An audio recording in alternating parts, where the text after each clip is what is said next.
හරිනේ.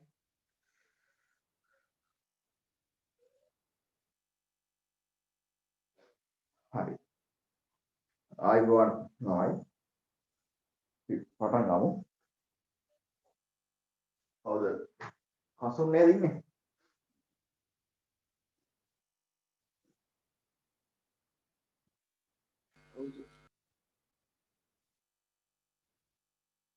හරි සමහරවිට ගන්න.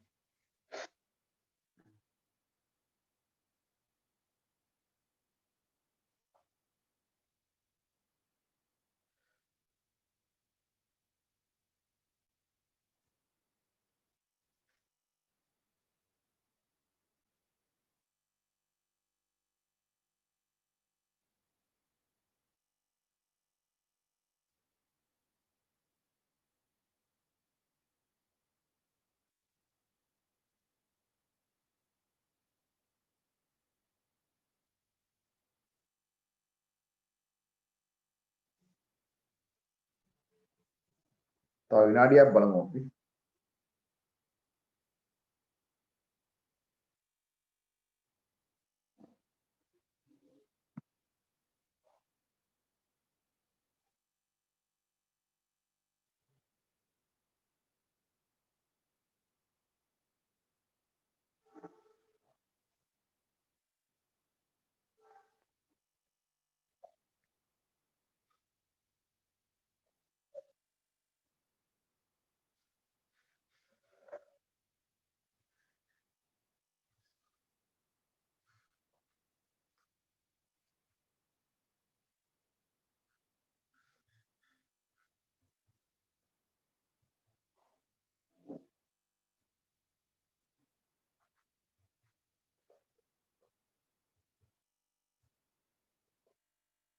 හරි.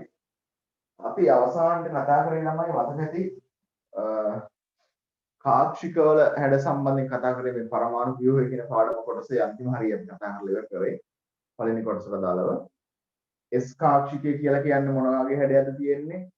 P කාක්ෂිකය මොන වගේ හැඩයක්ද තියෙන්නේ? අන්න ඒ ටික කතා කරා අර අවුෆ්බාව් කියන මූලධර්මය පදනම් කරගෙන.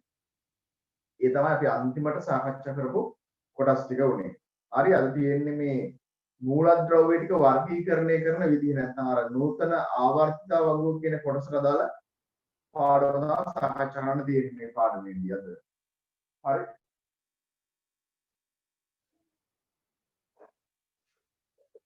මෙන්න විශේෂයෙන්ම දැන් මේ දෙවෙනි කණ්ඩායමේ ළමයිට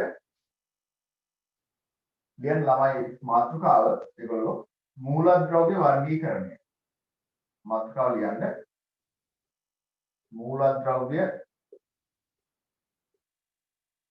වර්ගීකරණය මාතෘකාව. මේ වෙද්දී අපි දන්නවා මූලද්‍රව්‍ය හොයන්න තියෙනවා 118ක් විතර. ඔක්කොම මූලද්‍රව්‍ය 118ක් විතර හොයන්න තියෙනවා.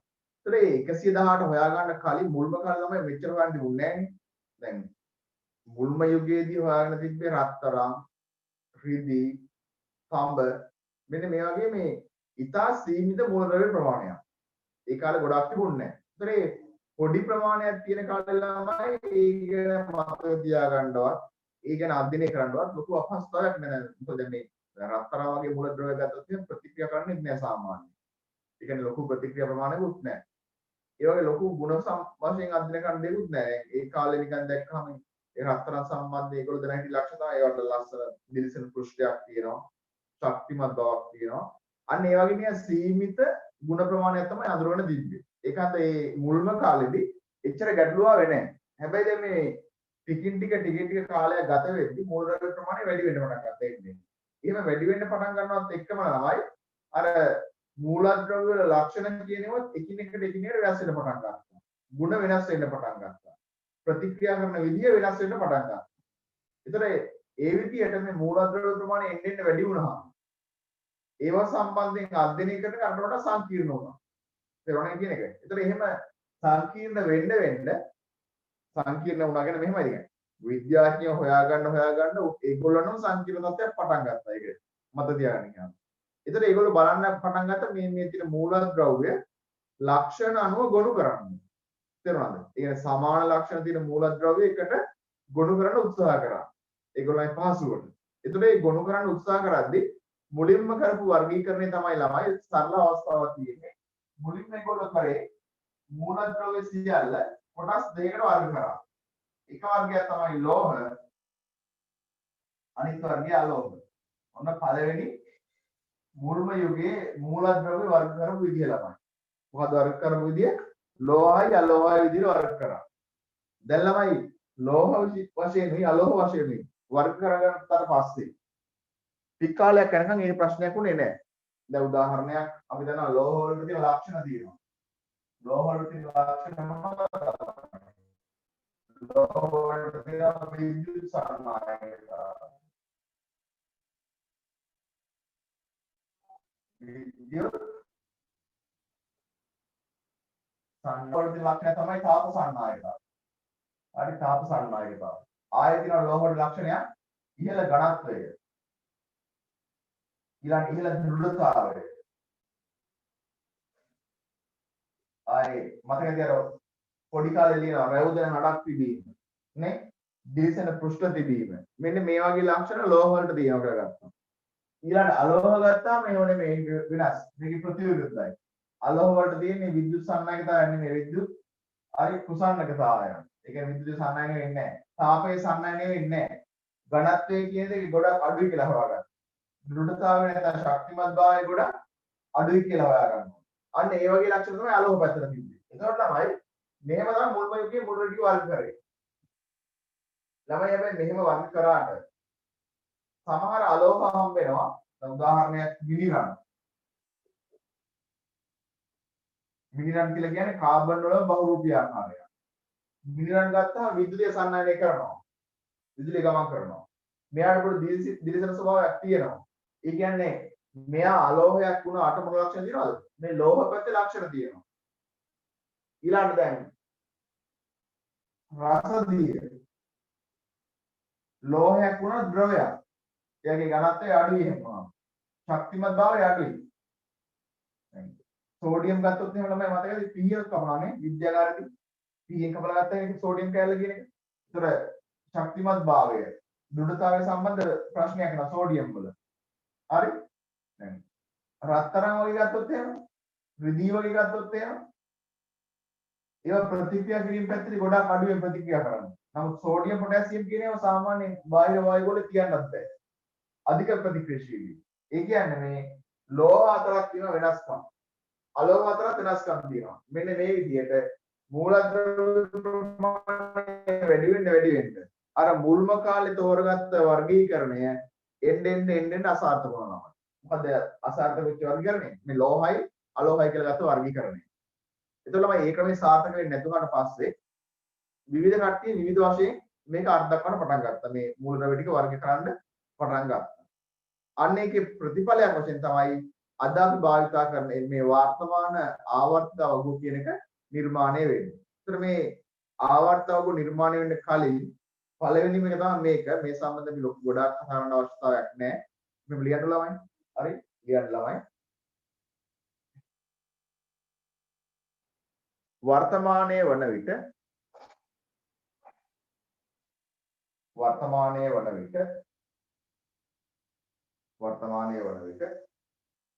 මූලද්‍රව්‍ය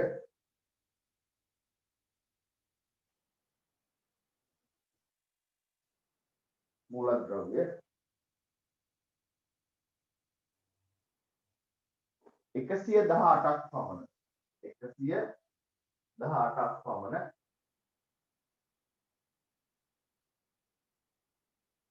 සොයාගෙන ඇත. සොයාගෙන ඇත.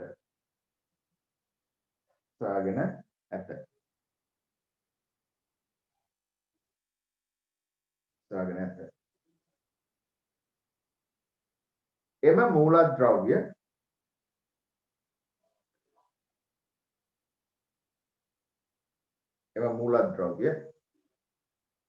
වෙන්වෙන් වශයෙන් අධ්‍යයනය කිරීම.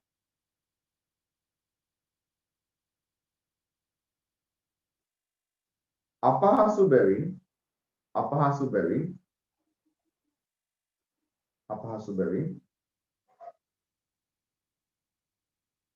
සමාන ගුණ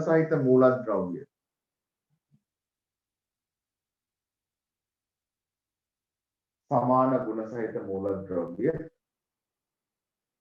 එකට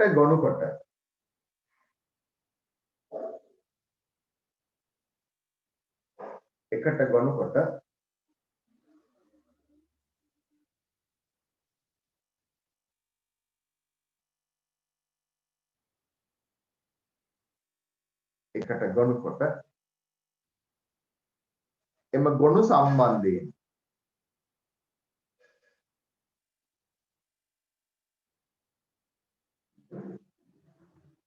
අධ්‍යයනය කිරීම.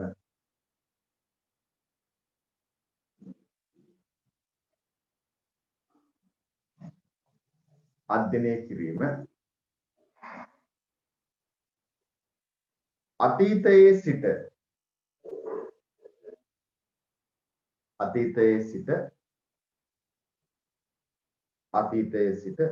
සිදු වූ අතර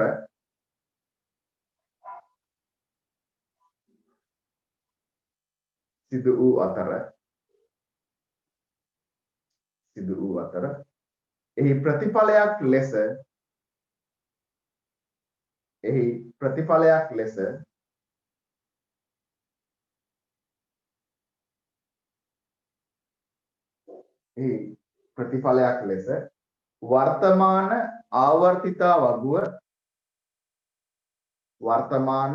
ආවර්තිතා වගුව නිර්මාණය වී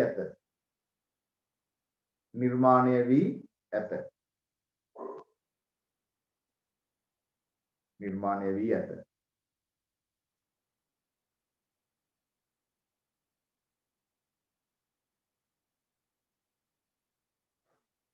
හරි. වෙනම ලියන්න ළමයි. පහත දක්වා ඇත්තේ අතීතයේ සිට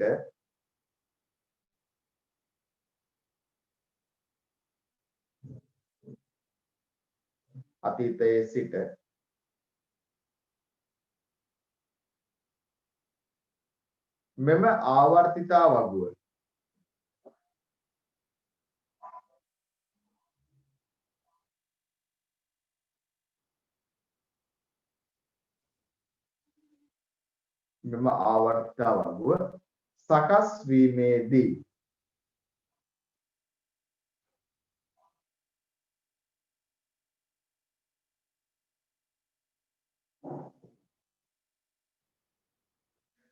සකස් වීමේදී භාවිතා කරන ලද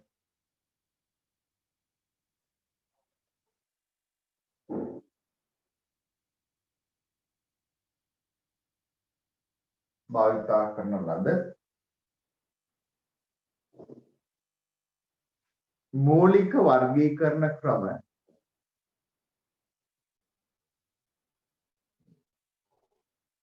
මූලික වර්ගීකරණ ක්‍රම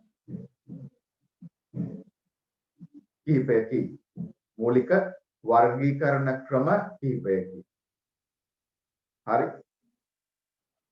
මූලික වර්ගීකරණ ක්‍රම කිහිපයකි. මේක ගැන තමයි ලියන්න ඕනේ. මතක තියාගන්නයි ඕනේ. මොකද මේ ගැන විභාගෙ අහන්න දෙයක් නැහැ. මේ අතීතේ ආපු විදිය ගැන පොඩ්ඩක් අපි දැනන් ඉන්නයි ඕනේ. හරි එහෙනම් විස්තරාත්මකව අවශ්‍ය නැහැ. අපි කෙටියෙන් ලියමු මේ ක්‍රම වල නම් ටික විතරක්. ලියන පළවෙනි වර්ගීකරණය තමයි අංක 1 ලෝහ අලෝහ වර්ගීකරණය. ඒ තමයි පළවෙනි වර්ගීකරණය. ලෝහ හරි අලෝහ වර්ගීකරණය. හරි ලෝහ අලෝහ වර්ගීකරණය. ඔය තමයි පළවෙනි වර්ගීකරණය ළමයි. හරි. දැන් අහගන්න. දෙවෙනි එක ළමයි මෙහෙම. හරි විද්‍යාඥයෙක් හිටියා මෙයාගේ නම ඩොබරයිනර්. මොකද නම? ඩොබරයිනර්. මේ ඩොබරයිනර් කියන විද්‍යාඥයා බැලුවා මෙහෙම. ඒ කාලේ හොයාගෙන තිබිච්ච මූලද්‍රව්‍ය වල සමහර මූලද්‍රව්‍ය තිබ්බලමයි මේ ಗುಣ සමානයි. මොකද වෙන්නේ ಗುಣ සමානයි. ප්‍රතික්‍රියා කිරීම හැකියාව සමානයි වගේ. මෙයා මිනිහා බැලුවා එහෙම දැන්. එහෙම සමාන මූලද්‍රව්‍ය දෙකක් අරගත්තා මෙයා. මොකද ගත්තේ? ಗುಣ සමාන මූලද්‍රව්‍ය දෙකක් ගත්තා. අරගෙන ඒ දෙන්නගේ පරමාණු ස්කන්ධය මැන්නා.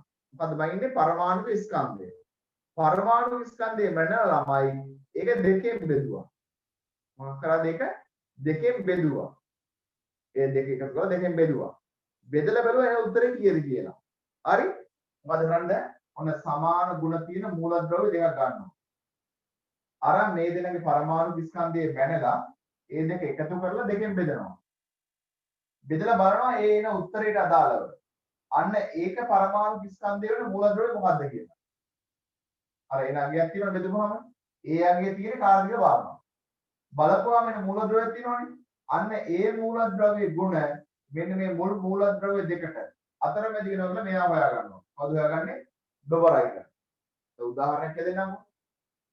එයා හොයාගන්න මුල්ම කාලේ මේ ලිතියම් වලයි හරි පොටෑසියම් වලයි ගුණ සමානයි කියලා.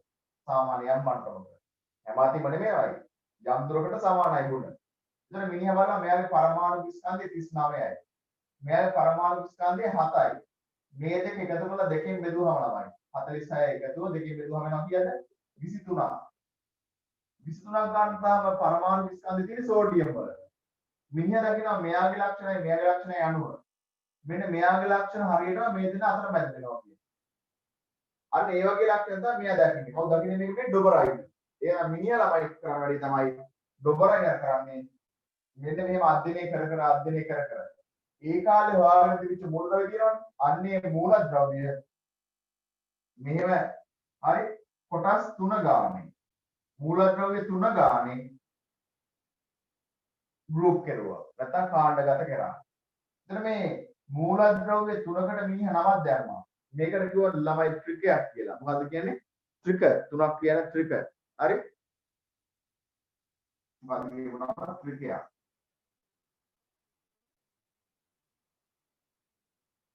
ත්‍රිකය. හරි? 3ක් කියලා අර්ථය තියෙනවා. එතන මේ ඩොබරයිනර්ගේ මේ ක්‍රමයේ නමක් තියනවා අපි ඩොබරයිනර්ගේ ත්‍රික වර්ගීකරණය කියලා කියනවා. මොකද්ද මෙන්න කරේ? මේ විදිහට ඒ කාලේ වාරණ තිබිච්ච මූලද්‍රව්‍ය ටික මූලද්‍රව්‍ය 3 ගානේ මෙයා ගෲප් කරා. එහෙම ගෲප් කරලා මෙයා අධ්‍යයනය කරන්න පටන් ගත්තා. ළමයි මෙහෙමනේ. මේකවලට ඕනේ ලේසි ක්‍රමයක් මතක තියාගන්න. ඒ ලේසි ක්‍රමයේ වශයෙන් අර ඔක්කොම ගැන කතා කරනවට වඩා මෙහෙම මූලද්‍රව්‍ය 3ක් එකට දාලා ඒ තුනම ගැන එකපාරම කියන්න පුළුවන් හොඳයි නේතරම. 3ක් ගැන එකපාරම තියාගන්න. දැන් අපිත් කැමති එහෙමනේ. දැන් ඔයාලා දැන් ගන්න ගියාම ළමයි ලේසි ක්‍රම අහනවානේ. ඒ ලේසි ක්‍රම කියන මොකද්ද? ඔක්කොම ගැන එකපාරම මොකද කියන පොදුවේ මත තියන්න පුළුවන් ඒක ලේසි දෙයක්. එහෙම දෙයක් නේ. ඒ වගේ දැන් මේ ක්‍රමයේ පොඩ්ඩක් හොඳයි වගේ අර කලින් ක්‍රමයට වඩා. අර ලෝහ ආලෝක ක්‍රමයේ ගැටලුව ආවා. ඊට වඩා මේක පොඩ්ඩක් සාර්ථක වුණා. ඒකන්ද විද්‍යාඥයන් මේ ක්‍රමයේ පොඩ්ඩක් ජනප්‍රිය වුණා. මොකද්ද මේ ක්‍රමේ? ඩොබරයිනර්ගේ ත්‍රික වර්ගීකරණය. හැබැයි ළමයි මෙහෙමයි. දැන් මූලද්‍රව්‍ය තියෙන්නේ 10ක් 15ක් නම් මෙහෙම ගෲප් කරාම පොඩි ප්‍රමාණයක් තමයි මත දෙයක් තියෙන්නේ. ඒක ලේසි පොඩ්ඩක්. හැබැයි මූලද්‍රව්‍ය 90ක් විතර හොයාගත්තට පස්සේ තුන ගානේ ගත්තත් මොකද වෙන්නේ? කාණ්ඩ 30ක් ඇවිල්ලා. මත දියන ප්‍රමාණය වැඩි. අධ්‍යයනය කිරීම අමාරුයි. ඒ කියන්නේ මේ වර්ගීකරණය සාර්ථක වුණාට මූලද්‍රව්‍ය ප්‍රමාණය වැඩි වෙද්දි පොඩ්ඩක් අපහසුයි වාගේ. හරි. ඒ කියන්නේ අර කම්මැලිනේ අපි සාමාන්‍යයෙන්. ඒකන්ද මේක මේ හරිය නෑ ළමයි. ඒක අසාර්ථක වුණා. මේක අසාර්ථක වෙන මොකුත් බලපෑම නෑ. අර ප්‍රමාණය වැඩි වෙද්දි කාණ්ඩ ප්‍රමාණය වැඩි වුණා. ඒකන්ද මේ ක්‍රමේ අසාර්ථක වෙලා ගියා. මොකද්ද මේකට කියන්නේ අපි? ඩොබරයිනර්ගේ ත්‍රික වර්ගීකරණය කියලා කියනවා කියමු. හරි? ඒක නැත් අපි විස්තර වශයෙන් දැනගන්න ඕනේ නෑ. මතක තියාගන්න මොකද්ද මෙයා කරේ කියන එක අදහසක් ඔලුවට ගන්න ළමයි. හරි? ලියන්න දෙවෙනි වර්ගීකරණය. හරි? 2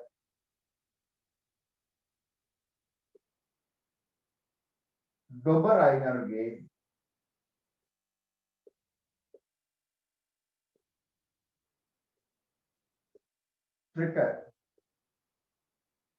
ත්‍රික වර්ගීකරණය. මූලද්‍රව්‍ය 3 ගානේ යා වර්ග කරා. ඩොබරයිනර්ගේ ත්‍රික වර්ගීකරණය. ඔන්න දෙවෙනි ක්‍රමය. මතක තියාගන්න. හොඳට ළමයි මේ හොඳට ඔලුවට ගන්න ඕනේ. අර මෙනෙහි කරන්න උගන්වද්දී. හරි යටිසිතින් විමසන්න ඕනේ මේක. ඒකට ඔලුවට එනවා හොඳට මේවා. ඒක ඔහේ අහන් ඉන්න ගියාම උනාට එක ගියාම අමතක වෙලා යන්නේ. දැන් ඔන්න ක්‍රම දෙකයි ළමයි. හරි. ඊට පස්සේ ළමයි මේකත් දැන් අසාර්ථක වුණානේ. ඊළඟ ක්‍රමය. ඊළඟ විද්‍යාඥයා කරේ මෙහෙම. මෙයා කරපු දේ තමයි ඒ කාලෙ වෙද්දී හොයාගෙන තිබිච්ච මූලද්‍රව්‍ය තියෙනවනේ. අන්නේ මූලද්‍රව්‍ය සියල්ල පරමාණුක ස්කන්ධය. මොකද සාධකය? පරමාණුක ස්කන්ධය. මෙන්න මේ පරමාණුක ස්කන්ධයේ අණුපිළිවෙල ලියවය. මූලද්‍රව්‍ය ඔක්කොම ටික ලියුවා මෙහෙම පිළිවෙලට. බරන්න. ලියලා මේගොල්ලෝ ගැන පොඩ්ඩක් අධ්‍යයනය කරනවා. මෙයා අධ්‍යයනය කරනම දැක්කා හැම මූලද්‍රව්‍ය 8කටම පස්සේ يعني පළවෙනි එකෙන් පටන් ගත්ත පස්සේ තමයි 8 වෙනි ඉන්නවනේ. අන්නේ 8 වෙනියගේ ලක්ෂණ මෙයාට සමානයි. ආයෙත් 8ක් ගියාම හම්බ වෙන මූලද්‍රව්‍ය එයාගේ ලක්ෂණ මෙයාට සමානයි. ඒ විදිහට මෙයා දකිනවා මූලද්‍රව්‍ය 8කට වාරයක් හරි සැරයක් සමාන ගුණ තියෙන මූලද්‍රව්‍යයක් හම්බ වෙනවා කියලා. මේක දකින්න ළමයි ඉස්සල්ලාම නිව්ලන්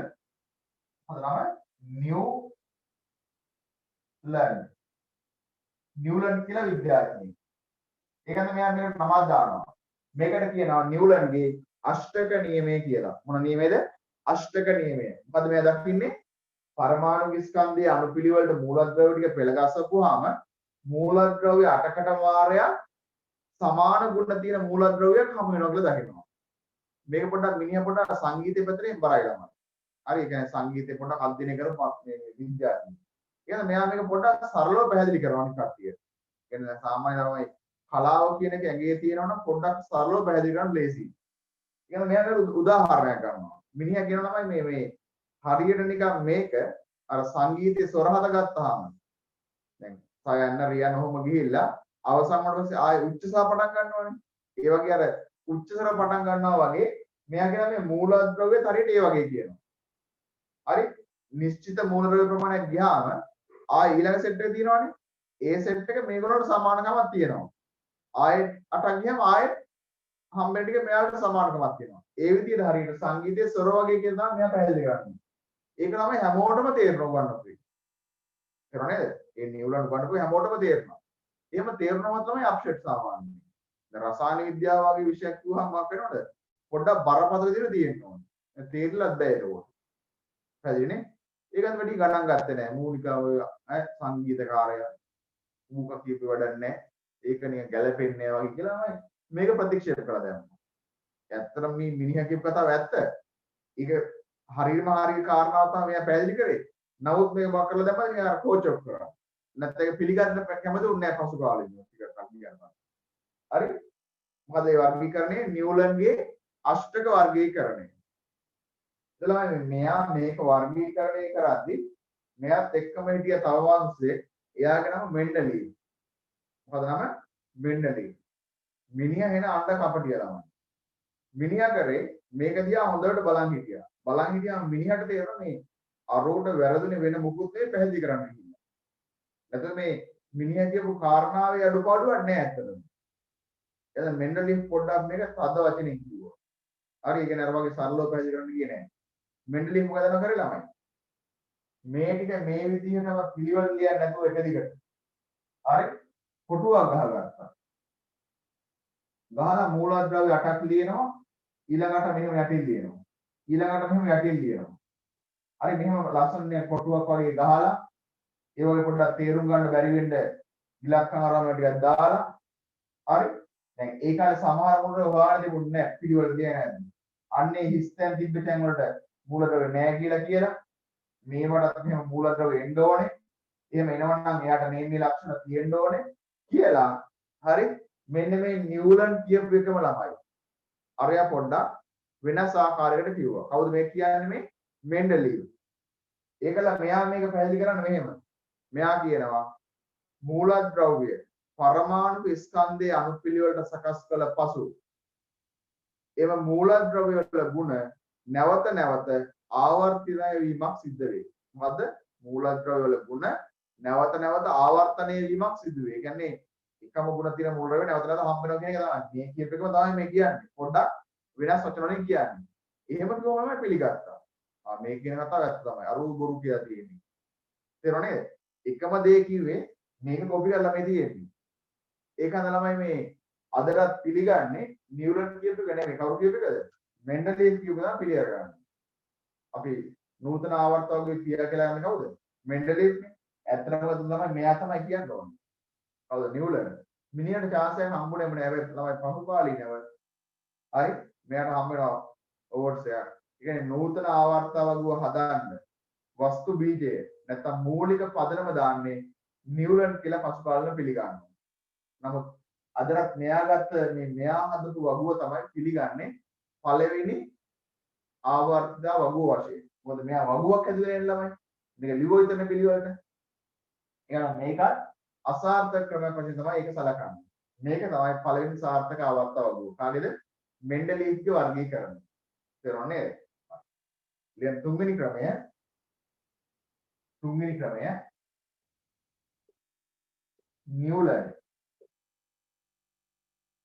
නිවුලන්ගේ අෂ්ටක වර්ගීකරණය. අෂ්ටක වර්ගීකරණය.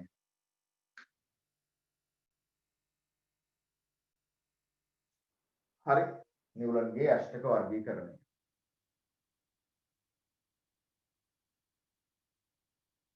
ඒ තමයි තුන්වෙනි මෙතඩ් එක. මේ සම්බන්ධ ළමයි මම නෝට් එකක් දෙන්නේ නැත්තේ මේකේ සම්බන්ධයෙන් මම පොඩි සටහනක් ඔයගලන්ට මම PDF නෝට් එකක් දාන්නම් මේ අපේ group එකටම මොකද මේක ලියන්න ගියොත් එහෙනම් ලොකු වෙලාවක් යනවා ඔය අවශ්‍ය වෙන්නේ නැහැ ඔය මම යහන්නෙත් නැහැ අපි නිකන් අදහසක් තියෙන විතරයි ඕනේ මේවා වෙන හරි ඒතර ළමයි මොනවද තිබ්බ කලින් වර්ගීකරණ වර්ග ටික ලෝහ අලෝහ නේ ත්‍රික වර්ගීකරණය අෂ්ටක වර්ගීකරණය හරි හතර ලියන්න මෙන්ඩලීව්ගේ වර්ගීකරණය හරි හතර Dmitry Mendeleev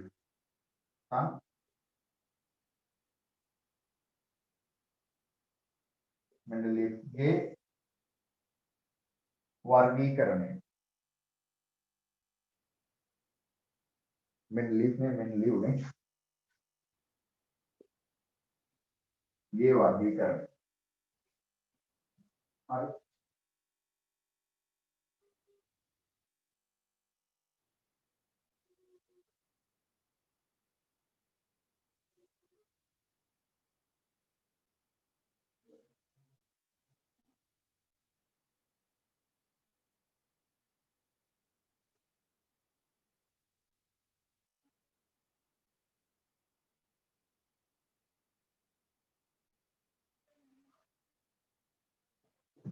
හරි මේක ලියන්න ළමයි මෙහෙම යටින් අවසානට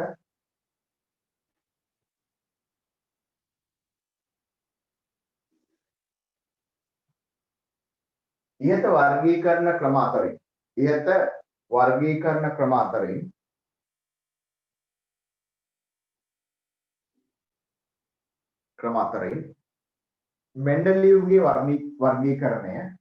මෙන්ඩලියුගේ වර්ගීකරණය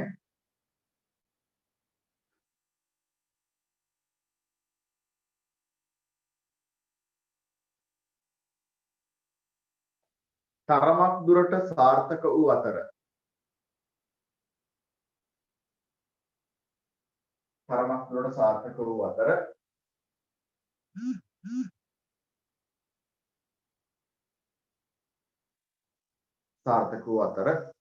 ඔහු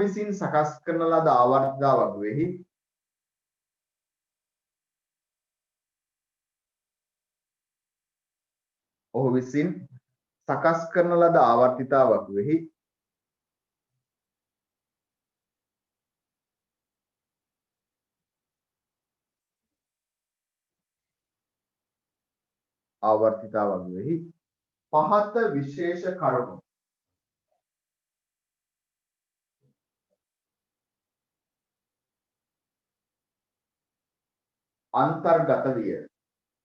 පහත විශේෂ කරුණු අන්තර්ගත විය.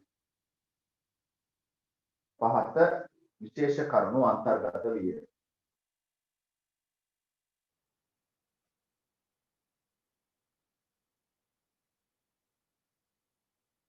හරි. එතන මේ මෙන්ඩලියු හදපු ආවර්තය වගුවේ ප්‍රධාන ලක්ෂණය තමයි ළමයි මෙයා හැදුවේ පරමාණු ස්කන්ධය අනු පිළිවෙලට ඇදුවට ඒ කාලේ හොයාගත්ත නැති මූලද්‍රව්‍ය වලට මම මොකක් කළාද කියලා මෙයා හිස්තැන් තියලා තිබුණා.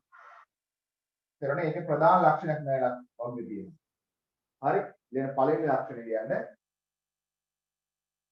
පරමාණුක ස්කන්ධය පදනම්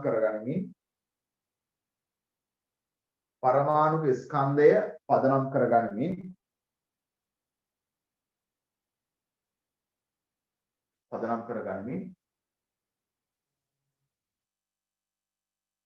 මෙම ආවර්තිතා වගුවෙහි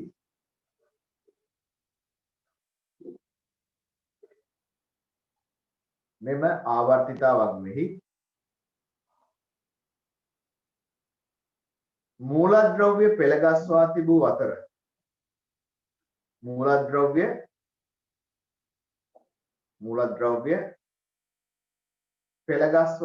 අතර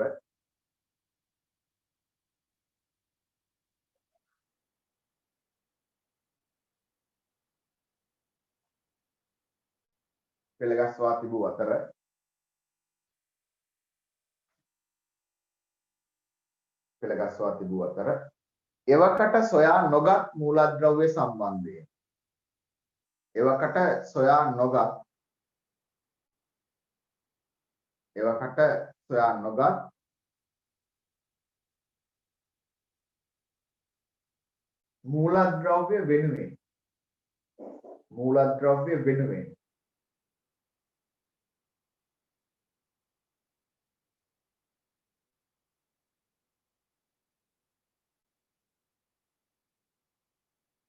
මූලද්‍රව්‍ය වෙනුවෙන් ඉඩ වෙන්කොට තිබිනි.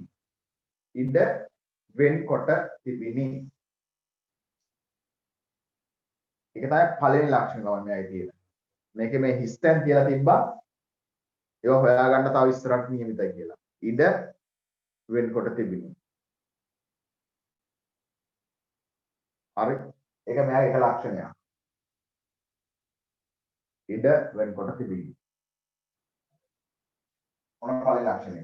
දෙවෙනි ලක්ෂණය තමයි මෙයා මේ ඉඩ වෙන් කළා නිකන් හිටියේ නෑ ළමයි. මේ තැන් වලට එන්න ඕන මූලද්‍රව්‍ය වල ගුණ මෙයා කිව්වා. මේ වගේ ලක්ෂණ තියෙන මූලද්‍රව්‍යයක් තමයි නැත්නම් මේ වගේ ස්වභාවයක් තියෙන මූලද්‍රව්‍ය තමයි මෙතන එන්න ඕනේ කියන්නේ. එතන එහෙම අර ලක්ෂණ කිව්වට පස්සේ පසුකාලීන ළමයි ඒක වැදගත් වුණා ඒ මූලද්‍රව්‍ය හොයාගන්න ගියාම. ඒ කියන්නේ දැන් ලක්ෂණ ටික කියලා තියෙන්නේ.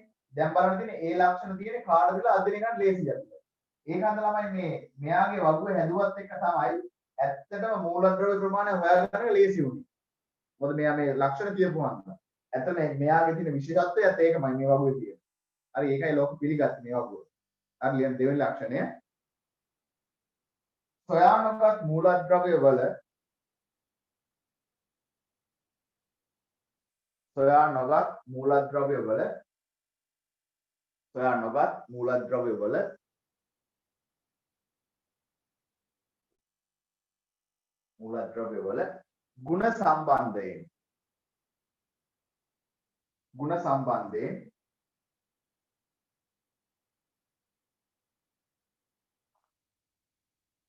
ಗುಣ සම්බන්ධයෙන් අනාවැකි පළ කිරීමත් සමග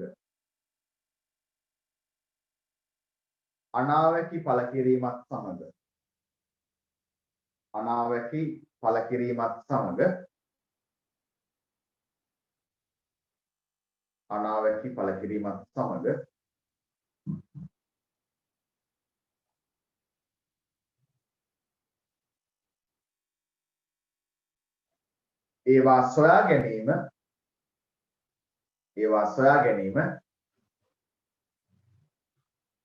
ඒවා සොයා ගැනීම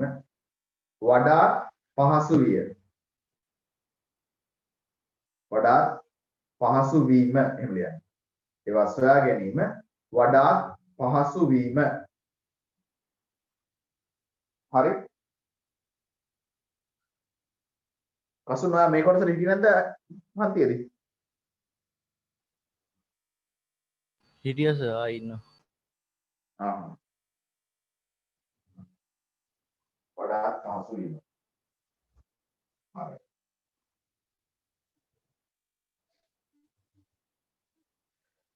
එතකොට ළමයි ඔන්න මේකත් එක්ක තමයි ආවර්ත වගුව හදන එක ලේසි වෙන මොකද මේ වෙද්දී මෙයාගේ මේ වගුවත් එක්ක අනිත් වගුව මූලරව ටිකක් හොයාගන්න ලේසි වෙනවා.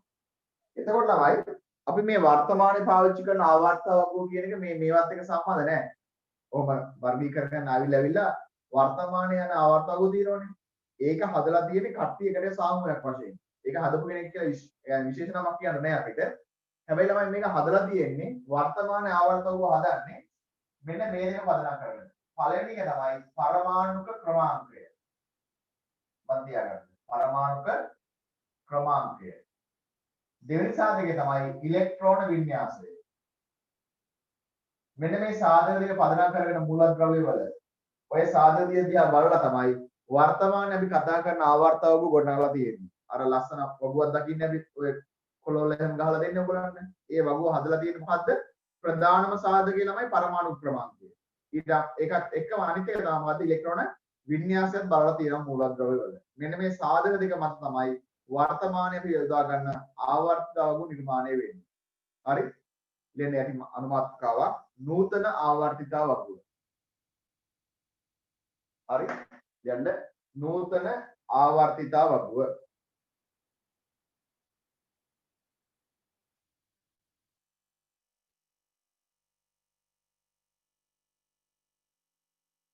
නූතන ආවර්තිතා වගුව. හරි. අහගන්න ළමයි. එතකොට දැන් වර්තමාන ආවර්තිතා වගුව කියන එක නිර්මාණය වෙන්නේ මේ දෙක පදනම් කරගෙනනේ. ඒකේ තියෙනවා විශේෂත්වයක්. ඒ වර්තමාන ආවර්තිතා වගුව මේ පැත්තට තියෙනවා පේලි වාගයක්. අපි ඒවට ළමයි කියනවා මොනවා කියලාද? ආවර්ත. මොකද කියන නම? ආවර්ත කියලා කියනවා. මේ පැත්තට තියෙනවා තීරු වගයක් නේ. මේ පැත්තට තියෙනවා අපි නමක් කියනවා මොනවද කියලා තමයි? කාණ්ඩ කියලා. කාණ්ඩ. හරි? ඒ කියන්නේ මේ වර්තමාන ආවර්ත වගුවේ ලක්ෂණයක් තමයි මූලද්‍රව්‍ය ආවර්ත වශයෙන් වෙන් වෙනවා. ආයේ කාණ්ඩ වශයෙන් වෙන් වෙනවා. හැබැයි මේ වෙන් කිරීම සියල්ල වෙන්නේ මොකක් පදනම් කරගෙනද? පරමාණු ක්‍රමාංකයක් ඉලෙක්ට්‍රෝන වින්‍යාසයක් තියෙනවා. මෙන්න මේ සාධක දෙකමත් තමයි මේ සියල්ල සිද්ධ වෙලා තියෙන්නේ. ඒක තමයි ඔයගොල්ලෝ මතක ඇති. නිකන් දැකලා හුරුනේ හැම වෙලාවෙම දකින්න යනවා නිකන් දැන් මේ උසස් පෙළ රසායන විද්‍යාව කරද්දී අපේ ඔළුවේ තියෙන ආවර්ත අවබෝධ කියලා එකක්. දැන් කොහොමත් ඕලෙල් වලදී අපි මූලද්‍රව්‍ය 20ක් ඉගෙන ගන්නවනේ. එතනත් දල ආකෘතියක් අපි කතා කරලා තියෙනවා මේ වෙද්දී. ඒතර මේ අපි කතා කරන ආවර්ත වගුවේ නිකන් හිතින් ඉඳලා බලන්න කාණ්ඩ කීයක් විතර ඇද්ද? හිතලා බලන්න පොඩ්ඩක් කාණ්ඩ සංඛ්‍යාව. ආවර්ත කීයක් විතර ඇද්ද? ඕගොල්ලන්ට එකපාර ඔළුවට අදහසක් එනවද මේකට? දැන් ආවර්ත වගුව කියන එක දැකලා දෙවන තරම්. හැබැයි ළමයි දැක්කට කවදාවත් ඕක හරියටම බැලුවේ නෑ මේක දිහා. ඔබට නිකන් එකපාරටම හරියටම අදහසක් ගන්නද මේක ආවර්ත මෙන්න මෙච්චරයි තියෙන්නේ කියලා. කාණ්ඩ මෙන්න මෙච්චරයි තියෙන්නේ කියලා. ඒක නම් අපි දැක්කට ඒ දැක්ක මිසක් ඒක දිහා බලලා නැහැ කවදාවත්. බැලුණා නම් මොකක් වෙනවද? බැලුවනම් මේ ඔළුවේ තියෙන්න ඕනේ. ඔය තියෙන තාම දැකපු මතකයක් තියෙන්නේ. ආවර්තවගුව දැකලා තිබ්බට ළමයි තාම ඕගොල්ලෝ බලලා නැහැ කියන්නේ. හරි. දැන් අද තමයි අපි ළමයි ආවර්තවගුව මොකද්ද කියලා හරියටම බලන්නේ. අදින් පස්සේ ළමයි මේක හරියටම උත්තර ඔළුවේ තියෙන්න ඕනේ. ආවර්ත කීයද? කාණ්ඩ කීයද? මේ මූලද්‍රව්‍ය තියෙන්නේ මේ මොන ආවර්තවලද? මොන කාණ්ඩවලද? මේක හරියටම අපේ ඔළුවේ තියෙන්න ඕනේ. එහෙම තිබුණොත් තමයි අපිට ලේසියෙන් මේ කරන විෂය කරුණු ටික ඔළුවට දාගන්න පුළුවන් වෙන්නේ. හරි? එහෙම නැති වුණා තමයි ළමයි ප්‍රශ්න ඇති වෙන්නේ. කියන්නේ මේ කොටස ඉතාමත් වැදගත් වෙනවා. හරි? මතක් කරගන්න නේද? නූතන ආවර්ත වර්ගය. ලියන්න එහෙම. ඒක ලියන්න. මූලද්‍රව්‍ය වල පරමාණුක ක්‍රමාංකය සහ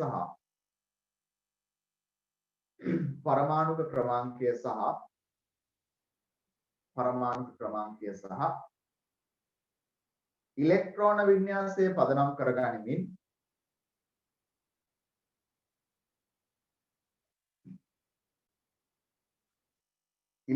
වින්‍යාසය පදනම් කරගනිමින් මෙම ආවර්තිතා වගුව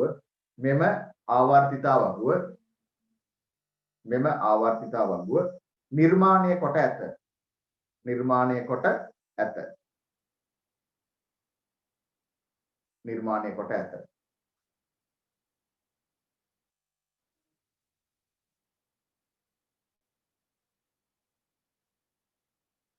කොට ඇත.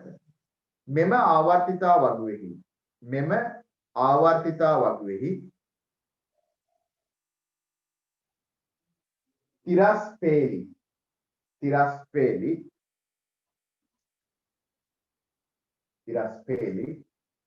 ආවර්ත වශයෙන්ද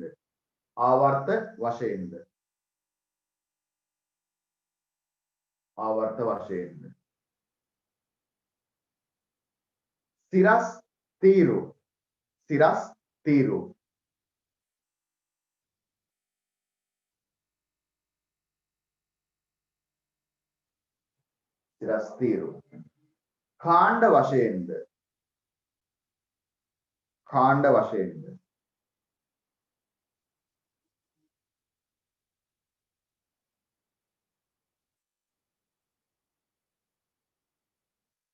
වර්ග කොට ඇත. එහෙනම් වර්ග දෙකක් තියෙනවා මොනවද? කාණ්ඩ සහ ආවර්ත කියලා. කොටස් දෙකක් තියෙනවා මේක අපි ගන්න. කාණ්ඩ කොට ඇත.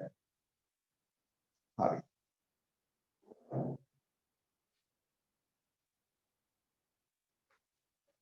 ඒකලම දැන් ඔයාලට උගන්වනවා වර්තමාන ආවර්ත වගුව කියන එක හැදිච්ච විදිහ හරියටම කියලා දෙන්න යන්නේ දැන්. මේක මම ඉගෙනුවට පස්සේ ළමයි ඔයාලා වැඩ කරන්න ඕනේ. ඒ වැඩේ තමයි මේක හරියට මොළට අරගෙන. ඕගොල්ලෝ තනියම ආවර්ත වගුව ලස්සනට අදා ගන්න ඕනේ. හරි මේව ඔළුවේ තියාගෙන අඳින්න ඕනේ. ඇඳලා ඔයගොල්ලෝගේ පාවිච්චි දෙක තියාගන්න පුළුවන්. හරි ඒ කියන්නේ හැම ළමයෙක්ම ගාව මම දකිනවා එළවලට ආවට පස්සේ හරි පොඩි පොකට් සයිස් එකේ තියෙන ආවර්ත වගුවක්. මොකටද දෙක තියෙන්නේ? නිකන් උගන්වද්දි ප්‍රශ්නයක් දුන්නාම අමතක නම් මොකක් කරනවද? අරකින් බලලා උත්තර ප්‍රශ්න කරගෙන යනවා. හැමෝම ඔයාවයි තියෙනවා. හැබැයි මම දකිනවා කලාතුරකින් ළමයෙක් ගාව තමයි තියෙන්නේ. එයාටම කියලා හදාගත්ත එයාගේම එකක්. හැමෝම ගාව තියෙන්නේ මොකද්ද? එක්ක අපි අර ගුරුවරයෙක් වශයෙන් අපි ඔය හෑන්ඩ් බිල් එක හදනවනේ. එහෙම ගහලා දුන්න එකක්. නැත්තම් කඩෙන් ගත්ත එකක් තමයි තියෙන්නේ. ඒ ළමයි ඒක තව කෙනෙක් දුන්න එකක් තියාගන්නට වඩා මම නම් දකින්නේ ඇඩ්වාන්ස් ලෙවල් ළමයෙක්ගේ ළඟ තියෙනවා නම් තමන් විසින්ම නිර්මාණය කරගත්ත වගුවක් ඒ ළමයාගේ ඒක ඔළුවේ තියෙනවා හැම වෙලාවෙම. ඒ තමන් හදපු තියෙන තමන් ගාව තියෙන්නේ. ඒකට වටිනාකමක් තියෙනවා. ඒ වගේම ළමයි ඒක ඔළුවේ තියෙනවා කියන්නේ එයාට ඒක පිළිහිట్లా තියෙනවා. තේරෙනවද මේ? ඒක කතාව. තව කෙනෙක්ගේ දෙයක් නෙමෙයි අපි ගාව දෙන්න ඕනේ. අපේ දෙයක්මයි ළමයි. ඒ කියන්නේ මේ ඇඩ්වාන්ස් ලෙවල් විභාගෙදී අපේ බලාපොරොත්තු වෙන්න ඕනේ S එකක් ගන්න එකවත් B එකක් ගන්න එකවත් නෙමෙයි. ඔළුවේ තියෙන්න ඕනේ ළමයි හොඳම ප්‍රතිඵලයක් ගන්නවා කියන තැන අපි ඉන්න ඕනේ. තේරුණේ? ඒතර මේ හොඳම ප්‍රතිඵලය ගන්න නම් අපි ගාව අපේ දේවල් ගොඩක් තියෙන්න ඕනේ. අනුන්ගේ දේවල් නෙමෙයි. ඒකද මේකෙන් පස්සේ ළමයි ඕගොල්ලෝ උත්සාහ කරන්න. එන මේවා ගැන හොඳට හිතන්න. ප්‍රතිඵලයක් ගන්නවා කියන ළමයි අපි හිතන ලේසි නෑ. එහෙම ලේසි වුණා නම් මීට වඩා ළමයි පාස් වෙනවා තමයි. බහුතරයක් ඉන්නේ ළමයි ඒ ගන්න ළමයි නෙමෙයි විෂය ගන්න. මේ මැත්ස් ගත්තත් නේ ප්‍රසිස් ගත්තත් කෙමිස්ට්‍රි ගත්තත් ඒ නෙමෙයි වැඩිපුර තියෙන ළමයි. ඒ සාමාන්‍ය තමයි අඩුවෙම තියෙන්නේ. يعني විශ්වවිද්‍යාල ප්‍රවේශ කියන එකට ඉංජිනේරින් හරි මෙඩිසින් හරි නේ ඇග්‍රි කරනවා නම් ඒ ශාස්ත්‍රයෙන් හරි අර විශ්වවිද්‍යාලයට ප්‍රවේශන ඉතාසුළු ප්‍රමාණයක් නේ. වැඩි ප්‍රමාණයක් තේරෙන්නේ නැහැ. ඒක තමයි සත්‍යය. එතකොට එතෙන්ද අහුවෙන්න නම් අර වගේ වැඩ කරන පිරිසක්ම වෙන්න ඕනේ. ඒ කියන්නේ ඒ පිරිස තමයි අහුවෙන්නේ ළමයි. කැපකිරීම කරන පිරිස. එහෙනම් මේ ඔබ මේක ඉවරනට පස්සේ අර වගේ දෙයක් කරන්න හුරු වෙන්න. Tamanටම කියලා මම කරන්නේ මේක නිර්මාණය කරගන්න. ඒක තමයි හොඳට ඔළුවට කාවදින්නේ. එහෙම වුණාම තමයි ළමයි හැම වෙලාවෙම අපිට ඕන දෙයක් ප්‍රශ්නයක් ආවම කස්දාලා මතක් කරගෙන ආ මේ සෝඩියම් පළවෙනි කාණ්ඩේ. පොටෑසියම් පරමාණු ක්‍රමාංකෙ මෙච්චරයි. ඒ කියන්නේ අපේ නිකම්ම හුරුවක් එනවා. තේරුණාද? ඒ කියන්නේ අවබෝධයක් තියෙනවා. අපි ඉස්සල්ලාම බලමු ආවර්තය වගේ මේ ආවර්ත කියනවා කොහොමද නිර්මාණය වෙලා තියෙන්නේ කියලා. උදේ අනුමාත්‍රාවක් ආවර්ත වර්ගීකරණය. ආවර්ත වර්ගීකරණය. ආවර්ත. හරි. දැන් මේ වෙද්දි හරි අදහසක් නැතත් ආවර්ත වගේ ආවර්ත කියලා මෙතනින් පස්සේ හරිම අයිඩියා එක එන්න ඕන ළමයි. හරි ආවර්ත වර්ගීකරණය. ළමයි මේ ආවර්ත වර්ගුවේ මේ පැත්ත තියෙනවා අපි ආවර්ත කියලා කියනවනේ. පිරස් පැත්ත තියෙනවනේ. මේ ආවර්ත වර්ගීකරණය කිරීම කරලා තියෙන ළමයි හරි මූලද්‍රව්‍ය වල අන්තිම ඉලෙක්ට්‍රෝන පිරෙන හරි ප්‍රධාන ශක්ති මට්ටම පදනම් කරගෙන. තේරුණාද කියන එක? ආවර්ත සකස්වලා තියෙන්නේ කොහමද? මූලද්‍රව්‍ය වල අවසාන ඉලෙක්ට්‍රෝන පිරෙන ප්‍රධාන ශක්ති මට්ටම. නැත්නම් සංයුතා ඉලෙක්ට්‍රෝන පවතින ප්‍රධාන ශක්ති මට්ටම කියන එක පදනම් කරගෙන තමයි මූලද්‍රව්‍යක ආවර්තය තීරණය වෙන්නේ. තේරුණාද කියන්නේ? හරි. ලියන්න ඉස්සල්ලාම. ලියන්න. මූලද්‍රව්‍ය වල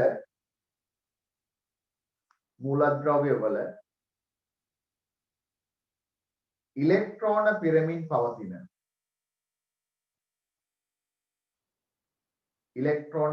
පවතින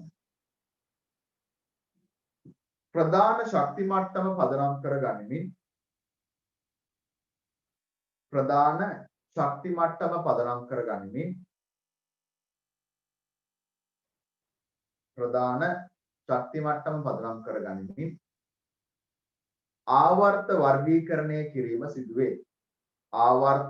වර්ගීකරණය කිරීම සිදුවේ. ආවර්ත වර්ගීකරණය කිරීම සිදුවේ. හරි.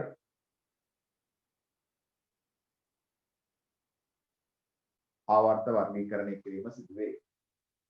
එලෙස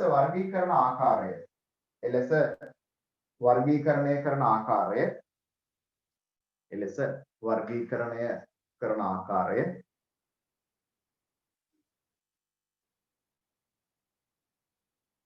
පහත දක්වා ඇත. එලෙස වර්ගීකරණය කරන ආකාරය පහත දක්වා ඇත. හරි. බලා ගන්න. ඉස්සෙල්ලාම බලමු පළවෙනි ආවර්තය කියන්නේ මොකද්ද කියලා. ලියන්න අංක 1 පළමු ආවර්තය. හරි. පළවෙනි ආවර්තය කියන්නේ පළමු ආවර්තය. බලන්න. පළමු ආවර්තය කියන්නේ ළමයි පළවෙනි ප්‍රධාන ශක්ති මට්ටම. ඉලෙක්ට්‍රෝන පිරෙන මූලද්‍රව්‍ය තමයි මේකේ තියෙන්නේ. මොකද පළවෙනි ප්‍රධාන ශක්ති මට්ටමට ඉලෙක්ට්‍රෝන පිරෙන මූලද්‍රව්‍ය. දැන් අපි දන්නවා පළවෙනි ප්‍රධාන ශක්ති මට්ටමේ තියෙන උප ශක්ති මට්ටම් එකයි. ඒ තමයි 1s. එතකොට ළමයි 1s කියන එකේ උපරිම වශයෙන් ඉලෙක්ට්‍රෝන දෙකයි තියෙන්න පුළුවන් නේ. ඉලෙක්ට්‍රෝන එකක් තියෙන්න පුළුවන් නැත්නම් දෙකක් තියෙන්න පුළුවන්. ඒක නෙමෙයි පළවෙනි ආවර්තය කියන එකට මූලද්‍රව්‍ය කිය දෙන්න පුළුවන්. එක්කෝ ඉලෙක්ට්‍රෝන එකක් තියෙන මූලද්‍රව්‍යයක් එන්න පුළුවන්. එහෙම නැත්නම් ඉලෙක්ට්‍රෝන දෙකක් තියෙන මූලද්‍රව්‍යයක් එන්න පුළුවන්. තේරුණාද මේ කියන එක? අයනම් පළවෙනි ආවර්තකම මූලද්‍රව්‍ය කීය තියෙන්නේ? දෙකයි තියෙන්නේ. හරි? ඔන්න පළවෙනි ආවර්තය. පළවෙනි ආවර්තය ගත්තාම මූලද්‍රව්‍ය දෙකයි තියෙන්න පුළුවන්. මොකද හේතුව පළවෙනි ශක්ති මට්ටමේ තියෙන්නේ 1s කියන උප ශක්ති මට්ටම විතරයි. එතෙන්ට ආйти මූලද්‍රව්‍ය දෙක තමයි මෙතන තියෙන්න පුළුවන් වෙන්නේ. මෙතන නම් ඉන්නේ කොහොමද 1s එක තියෙන මූල ද්‍රව්‍ය තියෙන පුළුවන්. ආයි 1s 2 කියන වින්‍යාසය තියෙන මූල ද්‍රව්‍ය තියෙන පුළුවන් වෙලෙ. ඕක තමයි පළවෙනි ආවර්තය. එහෙනම් පළවෙනි ආවර්තයේ තියෙන මූල ද්‍රව්‍ය කියන 2යි. තේරුණානේ? කියන්න මෙහෙම. පළවන ප්‍රධාන ශක්ති මට්ටමට පළවන ප්‍රධාන ශක්ති මට්ටමට ඉලෙක්ට්‍රෝන පිරමින් පවතින මූලද්‍රව්‍ය ඉලෙක්ට්‍රෝන පිරමින් පවතින මූලද්‍රව්‍ය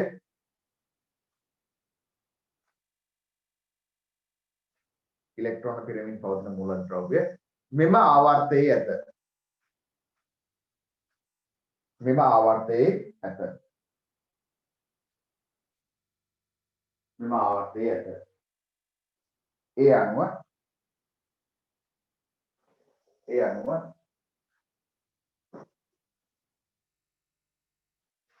1s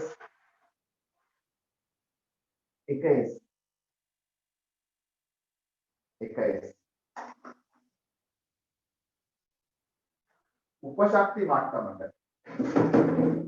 1s උපශක්ති මට්ටමට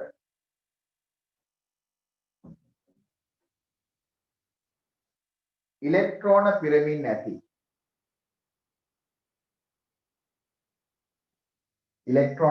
නැති මූලද්‍රව්‍ය දෙකක් මෙම ආවර්තය තුල පිහිටයි. මූලද්‍රව්‍ය දෙකක් මෙම ආවර්තය තුල පිහිටයි. හරි. ඔන්න පළවෙනි ශක්ති මේ ආවර්තය කියන එක. හරි.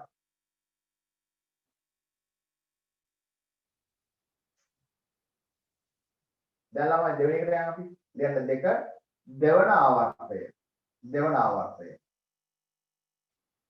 දෙවන ආවර්තය. හරි. දෙවන ආවර්තය. ඉතින් ළමයි දෙවන ආවර්තය කිව්වහම ඒ කියන්නේ දෙවෙනි ශක්ති මට්ටමට ඉලෙක්ට්‍රෝන පිරෙන මූලද්‍රව්‍ය. එහෙම නෙන්න ඕනද නේ? අපි දන්නවා දෙවෙනි ශක්ති මට්ටම කිව්වහම ඒ දෙවෙනි ශක්ති මට්ටමට උපශක්ති මට්ටම් දෙකක් තිබ්බා. මොනවද තිබ්බේ? 2s කියලා උපශක්ති මට්ටමක් තිබ්බා, 2p කියලා එකක් තිබ්බනේ. දැන් මෙතන ඔක්කොම ඉලෙක්ට්‍රෝන කීයක් තියෙන්න පුළුවන්ද?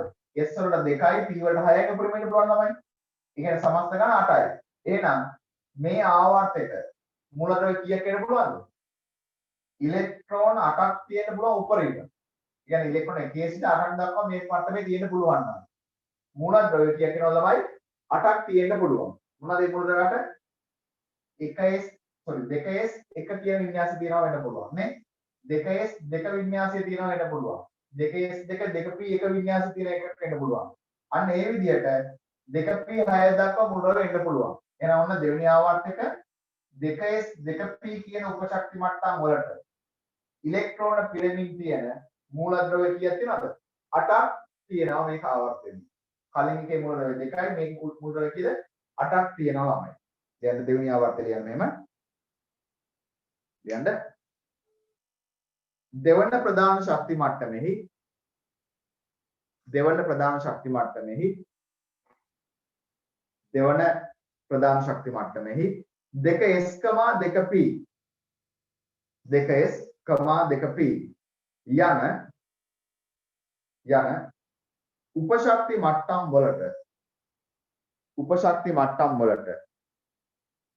උපශක්ති මට්ටම් වලට ඉලෙක්ට්‍රෝන පිරමින් නැති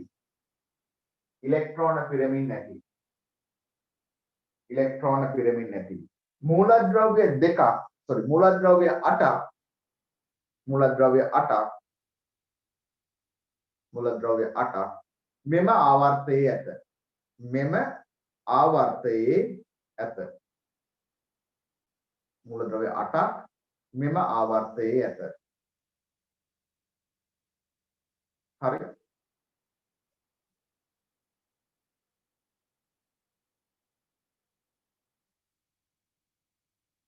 තවරන ළමයි මෙතන මූලද්‍රව්‍ය 8ක් එනවා.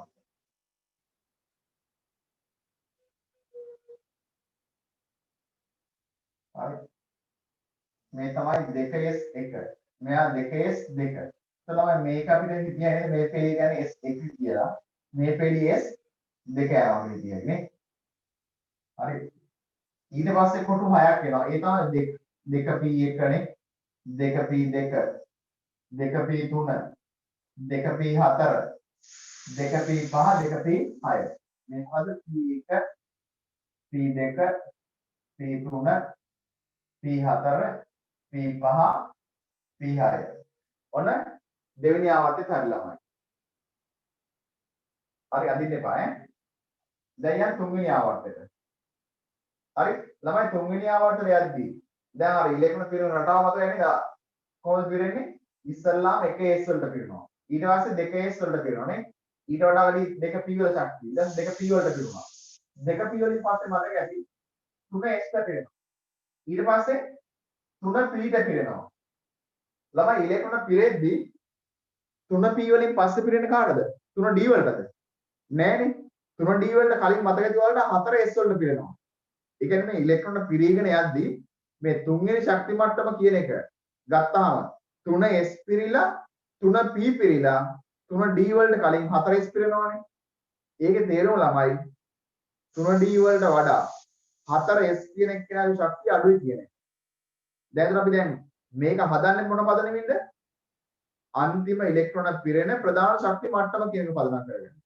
හරි ඒකත් මතක තියාගන්න මේ තුන්වෙනි ආවර්තය කියන එකේදී 3s 3p වලට පස්සේ අපි 3d ගන්න නැහැ. මොකද හේතුව 3d ට කලින් 4s පිරෙනවා. ඒ කියන්නේ හතරවෙනි ශක්ති මට්ටමට පයින්නවා. ඒ පැන්න හන්දා මේකට අපි 3d අරගන්නේ නැහැ දැන්. තේරුණාද? එහෙමනම් තුන්වෙනි ආවර්තයට මූලද්‍රව්‍ය කියෙන්නේ අර ගන්නම තමයි. මූලද්‍රව්‍ය 8යි එන්නේ ළමයි. මොනවද මේ 8? 3s වලට පිරෙන මූලද්‍රව්‍ය 2යි. හරි 3p වලට මූලද්‍රව්‍ය පිරෙන ඉලෙක්ට්‍රෝන පිරෙන මූලද්‍රව්‍ය 6යි තමයි මෙතනට එන්නේ. එහෙනම් තුන්වෙනි ආවර්තය කියන එකට මූලද්‍රව්‍ය කීයක් තියෙන්නේ? 8ක් තියෙනවා අර වගේම. හරි dn නැති වෙන හේතුව තේරෙනවනේ. ඒකට හේතුව තමයි අර 4s වලට පැනලා මෙතෙන් එන්නේ හන්දා ඒක මෙතෙන් අරගන්න බෑ. මේ ශක්ති මට්ටමකට වඩා වෙන ශක්ති මට්ටමකට ගිහිල්ලා වගේ හරියට ඒක. කියන්නේ තුන්වෙනි ආවර්තය. කියන්න මෙහෙම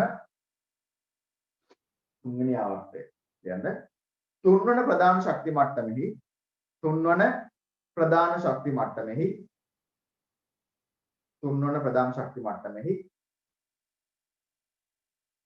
3s3p 3s3p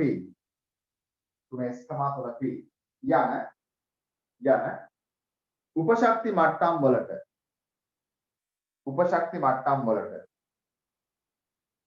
මට්ටම් වලට ඉලෙක්ට්‍රෝන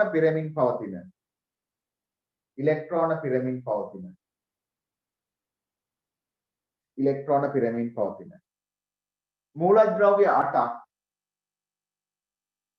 මූලද්‍රව්‍ය 8ක් මෙම ආවර්තයට ඇත. හරි මූලද්‍රව්‍ය 8ක් මෙම ආවර්තයට ඇත. හරි ඔන්න දැන් තුන්වෙනි එකත් හරි. දැන් ළමයි පේනවද මේ ලස්සන බලනවනේ මේ කට්ටියට මෙහෙර වෙන්නේ S1 කියලා. මේ කට්ටියට ඉවර වෙන්නේ S2 කියලා නේ. මේගොල්ලන්ට P1 P2 පහළට නිකන් පිළිවෙලක් තියෙනවා නේද මේ පෙළ ගැස්වීමෙන්. දැන් යන්කෝ හතරවෙනි ආවර්තනේ. හතරවෙනි ආවර්තනේ ගියාම දැන් මොකද වෙන්නේ? 3p වලින් පස්සේ පිරෙනවා වලට 4s නේ. 4s ගෙන් පස්සේ 3d ට පිරෙනවා ළමයි. දැන් 3d මේකට දාන්න බෑනේ. අන්න ඒක නම් 3d මේකේ තියාගන්නවා දැන් මෙතන. හරි? එහෙනම් මේ හතරවෙනි ආවර්තය තමයි 3d ඉන්නේ. 3d ඊට පස්සේ මොකද පිරෙන්නේ ළමයි? 4p. එයා මේ ශක්ති මට්ටමේම ප්‍රශ්නයක් නැහැ. 4p වලට පස්සේ ළමයි 5s ට යනවා. අන්න 5ට යනවා කියන්නේ මේ ආවර්තය ලියන්න බෑ අපිට දැන්. මොකද හතරවෙනි ආවර්තය ලියන්නේ අපි හතරවෙනි ශක්ති මට්ටම පදනම් කරගෙන. එහෙමනම් ළමයි මොකද වෙන්නේ? මේ ආවර්තයේ ඉලෙක්ට්‍රෝන එනවා කොහමද? 4s ට පිරෙනවා 3d ට ඉලෙක්ට්‍රෝන පිරෙන මූලද්‍රව්‍ය සහ 4p කියන උපශක්ති මට්ටමේ ඉලෙක්ට්‍රෝන පිරෙන මූලද්‍රව්‍ය තමයි මෙතන එන්නේ. මෙයාගේ මූලද්‍රව්‍ය දෙකක් ලියයි. d වල කාක්ෂික 5යි ඉලෙක්ට්‍රෝන 10ක් තියෙන බ්ලොක් වලනේ. මූලද්‍රව්‍ය 10ක් ලියයි. හරි? මෙතන කියන්නේ 6ක් ලියයි. ඒ කියන්නේ මේ ආවර්තයේ මූලද්‍රව්‍ය ඔක්කොම කීයක් එනවද? 18ක් ලිය වෙනවා. මොකද හේතුව 2යි 10යි 12යි 6යි 18යි. දැන් කොට බලන්න මේ හතරවෙනි ආවර්තයේදී ඉස්සල්ලාම 4s 4s වල 4s 1යි 4s 2යි. මූලද්‍රව්‍ය 2යි. ඊට පස්සේ 3d වෙනවනේ. 3d වල ළමයි මූලද්‍රව්‍ය කීයක් එනවද? 10ක් එන්න ඕනේ ළමයි. 10ක් එන්න ඕනේ. හරි. 1යි 2යි 3යි 4යි 5යි 6යි 7යි 8යි 9යි 10යි. ඒතර මේ වගේ ළමයි කොහොමද දෙන්නේ? D වල 1 නේ, D වල 2, D වල 3, D වල 4, D වල 5 ඔහොම ගිහලා මෙතන D වල 10 එනවා. ඊට පස්සේ තමයි 4P කියන එක එන්නේ. 6ක් එනවා. 1යි 2යි 3යි 4යි 5යි 6යි. මෙයා තමයි P වල 1, 4P2, 4P3, 4P4, P5, P6. ඔහොම නෙන්නේ ළමයි. දැන් ළමයි පොඩ්ඩක් අර ඉස්සෙල්ලා ගිය පිළිවෙල කරනව නේද? දැන් කලින් නම් P කෙලින් ආවනේ එහෙම. මෙතනත් P කෙලින් ආවනේ. මෙතන දැන් D ඇවිල්ලා. ඒක නිකන් පොඩ්ඩක් හරිනේ වගේ ළමයි. ඒකන්ද ළමයි මේ වගුවේ මෙන්න මේ සෙට් එක තියෙනවනේ. මේ සෙට් එක මෙතනින් ගලවලා මෙන්න මෙතන දාලු කරනවා මෙලින්. කොතනද? මෙන්න මෙතනද. හරි ඔහොම දාලු කරනවා.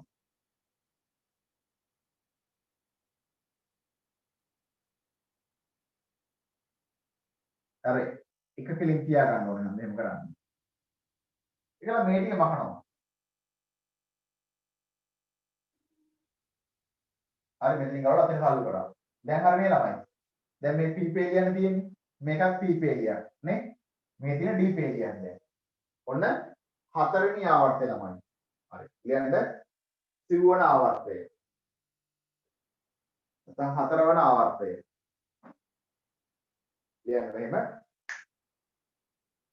4s 4s 3d 4p 4p යන උපශක්ති මට්ටම් වලට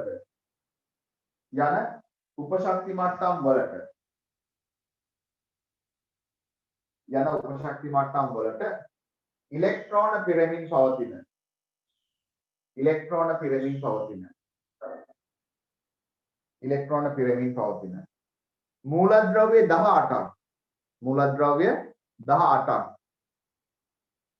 මූලද්‍රව්‍ය 18ක් මෙම ආවර්තයට ඇත. මූලද්‍රව්‍ය 18ක් මෙම ආවර්තයට ඇත. මොනවද තියෙන්නේ? 4s වලට 3d වලට සහ 4p වලට. ඔන්න හතරවෙනි ආවර්තය ළමයි. හරි. ඊළඟ තමයි පස්වෙනි ආවර්තය.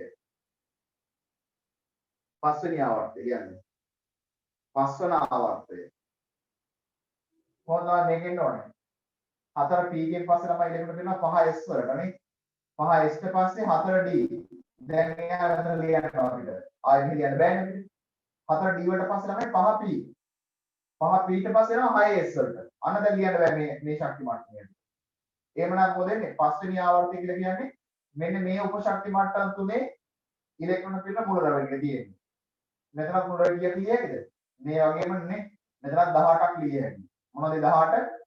මේ 5s1 5s2. ඔන්න s පොලිමර්. 4d පොලිමර් තියෙනවා නේ. අර වගේමයි. d1 d2 නේ. දැන් පේන ලස්සන වෙනවා කියලා පිළිවෙලට නේ. ඊට පස්සේ p පොලිමර් තියෙනවා.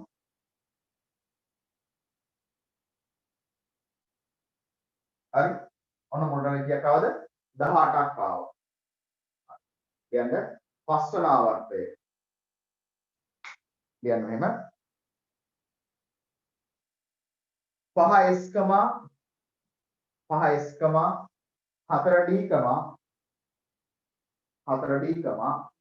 4d 5p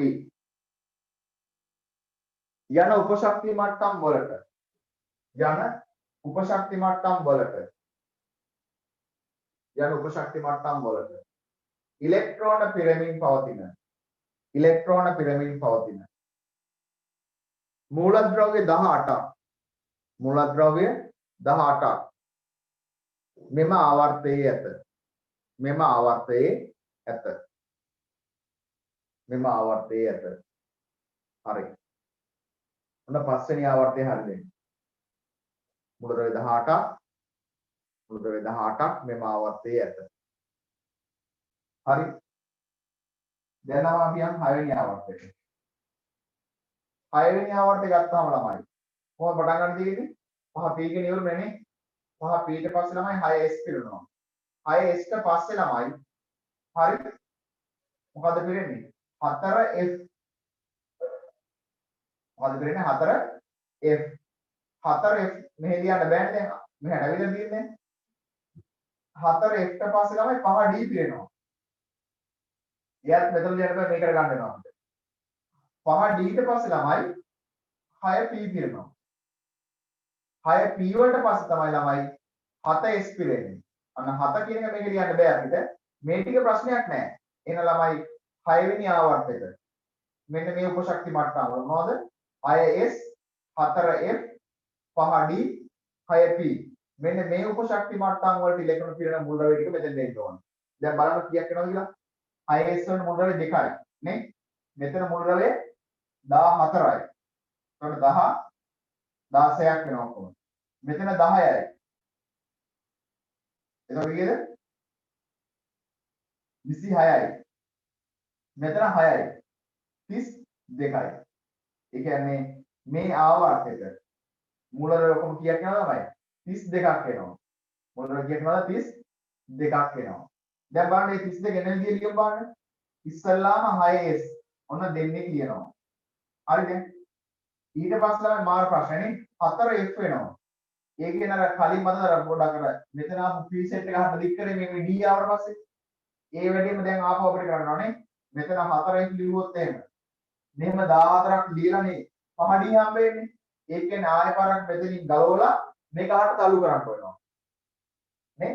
ඇයි එතකොට d පිළි ගෙලින් එන්නේ? මෙන්න මේ 4f ආවත් එක තමයි මේ ප්‍රශ්නේ ඇති වෙන්නේ. ළමයි මෙහෙම තල්ලු කරන්න ගියොත් එහෙම ඉතින් ආවර්ත වගුව කියන එක ලියන්න පොඩි මාගලක්වත් ඕන වෙනවා. වැදේද? ඒක තමයි පොඩි වැඩක් පාවිච්චි කරනවා මෙතනදී. ඒගොල්ලෝ කරන වැඩේ තමයි ආයෙ ලික් කරන්නේ ළමයි. 4f ටික එනකොට මොකෙන්ද? මෙතන ඉන්නෝනේ. මෙතන යන තමයි 14ක් එන්න ඕනේ. එතන පොඩ්ඩක් අපි මාක් කර ගන්නවා. එතන 14ක් එන්න ඕනේ. එතන ලියන්න බැරි නම් ඒක වෙනම ලියලා පල්ලෙන්. කොට 14ක් ගන්නවා.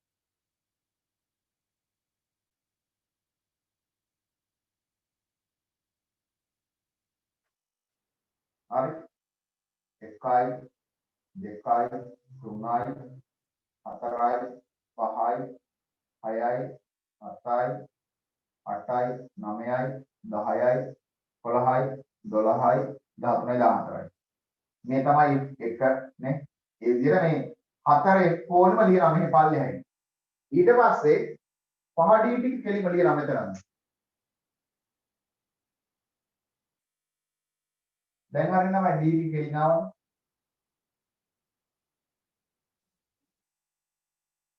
හය p ප්‍රශ්නයක් නැලිලා කෙලින්න. හරි? ඔන්න දැන් වගුව හැදුවා. මොකද කරේ? 6 වෙනි ආවර්තයේ කොටසක් මෙතන ලියන්න නේද පල්ලෙහා ලියුවා. ඒකත් 6 වෙනි ආවර්තයෙන් තමයි ළමයි තියෙන්නේ උඩ. එතන මේ 6 වෙනි ආවර්තයේ මුල් වල කීයක් තියෙනවද? 18යි තියෙන්නේ. නෑ 18යි නෙමෙයි 18යි මෙතන 14ක් තියෙනවා. හරි? 32ක් තියෙනවා ළමයි. ඔන්න 6 වෙනි ආවර්තයේ එන විදිය. තේරුණාද මේක? හරි. ලියන්න 6 වෙනි ආවර්තය. 6 වෙනි ආවර්තය. ලියන්න මෙහෙම 6s, 6s, 4f, 5d, 6p 6p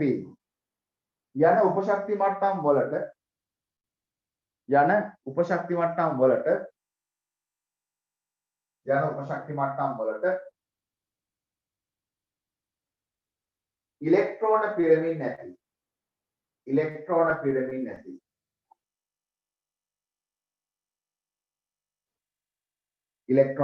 නැති මූලද්‍රව්‍ය 32ක්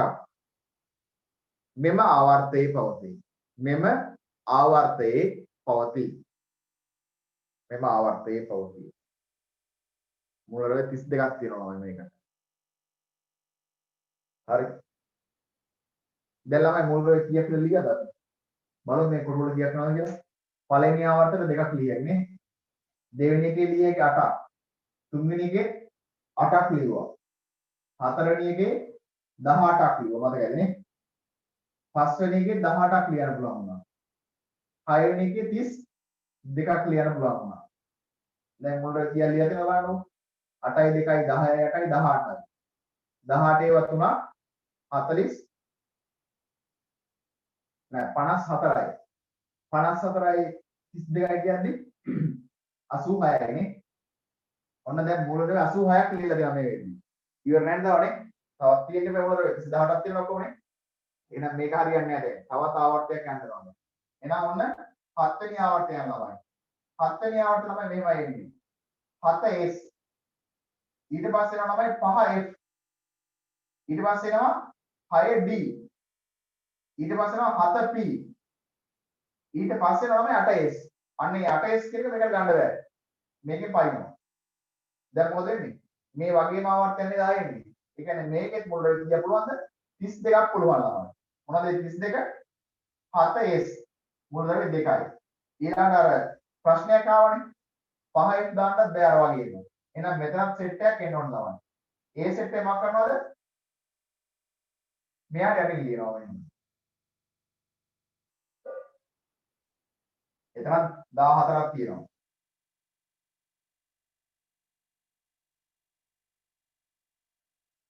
හරි. මෙතනත් 5s ටික. ඒක මෙතන ඉන්න ඕනේ නේද ළමයි හරි? අර මුල් වර්ගයේ පිළිවෙල ගන්න තමයි ප්‍රශ්න දාන්නේ. ඊළඟට 6d. D පිළිවෙල ප්‍රශ්නයක් නැහැ මෙහෙම ලියන්න පුළුවන්.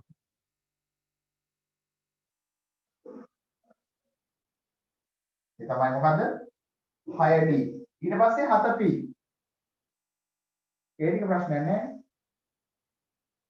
ඔන්න 7 වෙනි ආවර්තයට ආව ළමයි ඔක්කොම රෙඩියක් වෙනවද එතන 32ක් වෙනවා ළමයි එතන 32ක් ආවම මොකද වෙන්නේ දැන් 86ක් හරිනේ තව 32ක් ආවම 8යි 11යි හරි නේද මූලද්‍රව්‍ය 118ක් හරි එහෙනම් ළමයි ඔන්න මම තියාගන්න අපේ ආවර්ත වගුවක ආවර්ත කීයක් තියෙනවද හරියටද දැන් තේරෙනව නේද 7ක් තියෙනවා කීයක් තියෙනවද 7ක් තියෙනවා ඔයගොල්ලෝ දැන් ඉස්කෝලේ වල එහෙම විද්‍යාවම ඇඳලා තියෙනවා ලස්සන මේ ආවර්ත වගුව කියලා ඒකේ දැකලා මෙහෙම පල්ලයක් පෙරේදයක් තියෙනවා කියලා හරි දැන් ඒ කාලේ දැන් නැහැ මේ පෙරේද මොකද්ද කියලා මේක අපි තියෙන නිකන් වෙන පොලින් දෙයක් කරන එක ඉඳයි නෑ ඒ දෙක මොකද ළමයි මේ 6 වෙනි එකේ 7 වෙනි එකේ කොටස් දෙක තමයි පහළට දාලා තියෙන්නේ තේරෙන්නේ දැන් නේ විදිය.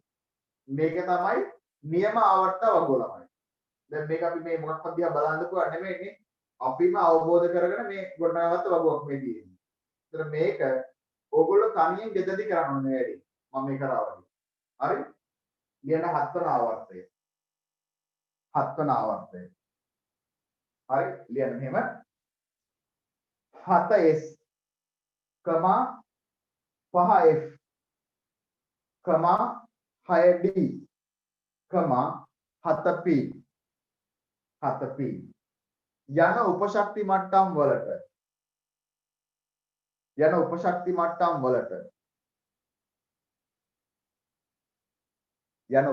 මට්ටම් වලට ඉලෙක්ට්‍රෝන පිරමින් නැති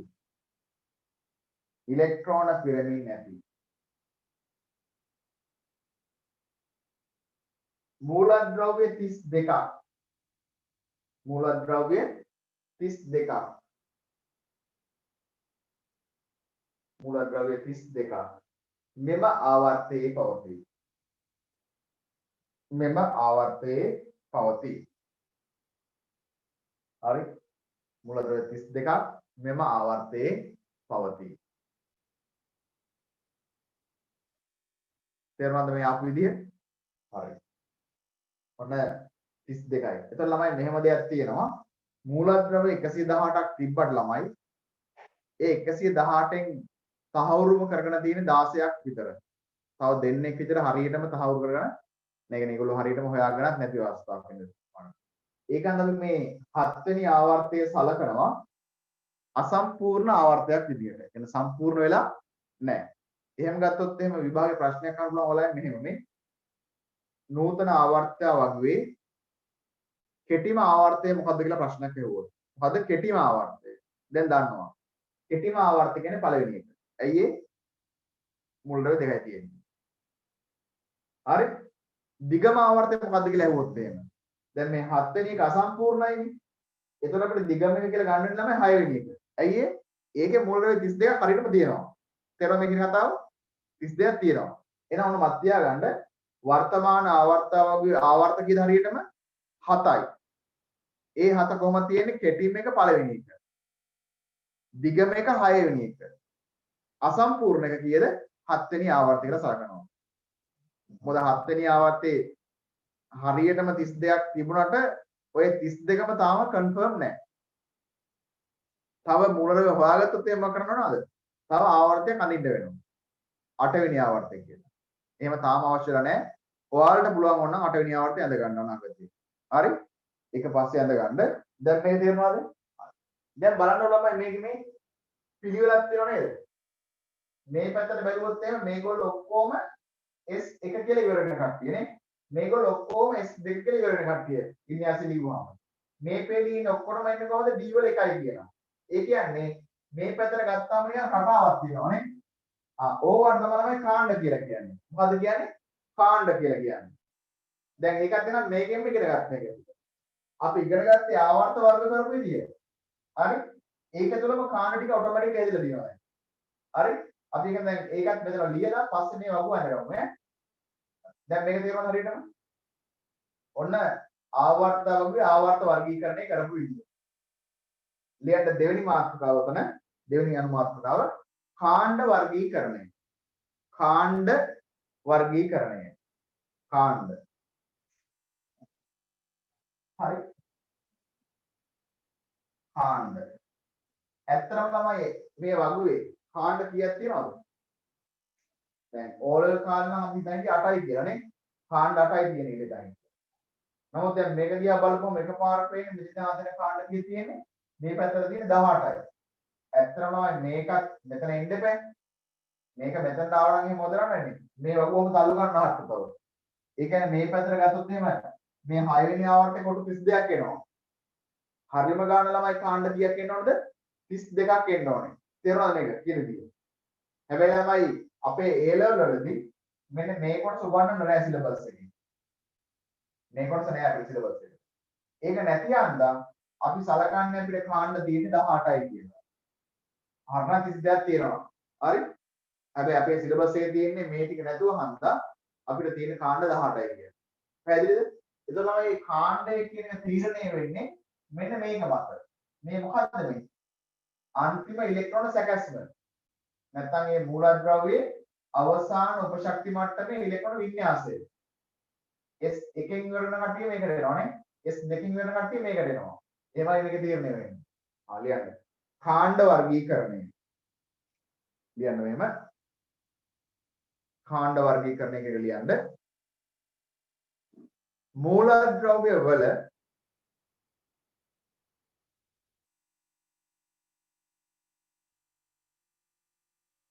මූලද්‍රව්‍ය වල අවසන් උපශක්ති මට්ටමෙහි අවසන් උපශක්ති මට්ටමෙහි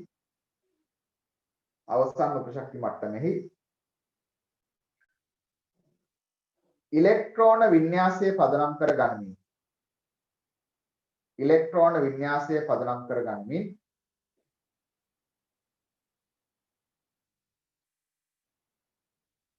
ඉලෙක්ට්‍රෝන වින්‍යාසය පදනම් කර ගනිමින් පහත වගුවේ දක්වා ඇති ආකාරයට පහත වගුවේ දක්වා ඇති ආකාරයට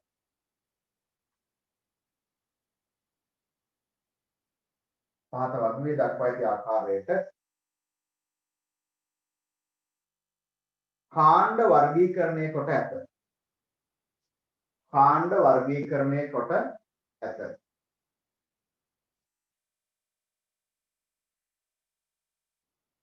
කාණ්ඩ වර්ගීකරණය කොට ඇත.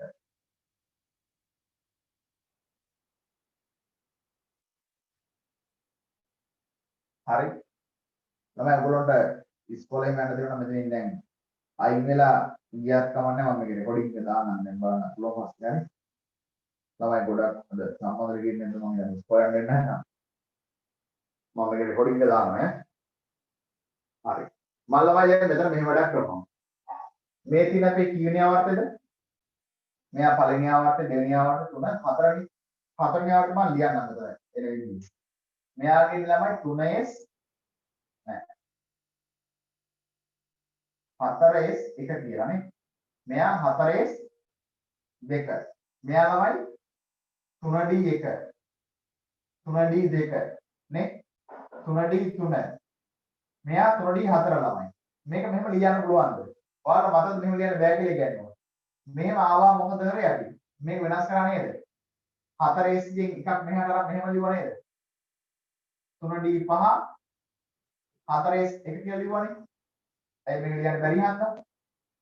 මේක ප්‍රශ්නයක් නෑ. මෙයා 3d5 මෙයා 3d6 නේ 3d7 3d8 මේකත් ලියන්න බෑනේ 3d9 එයත් වෙනස් කරා කොහොමද ලිව්වේ 3d10 4s 1 කියලා මෙයා ප්‍රශ්නයක් නෑ 3d10 මෙයා ආයේ 4p1 4p2 4p3 නේ 4p4 4p5 4p6 කොහොමද යන්නේ? එතකොට මම මේක පොදුවේ ලියන්නම් ළමයි.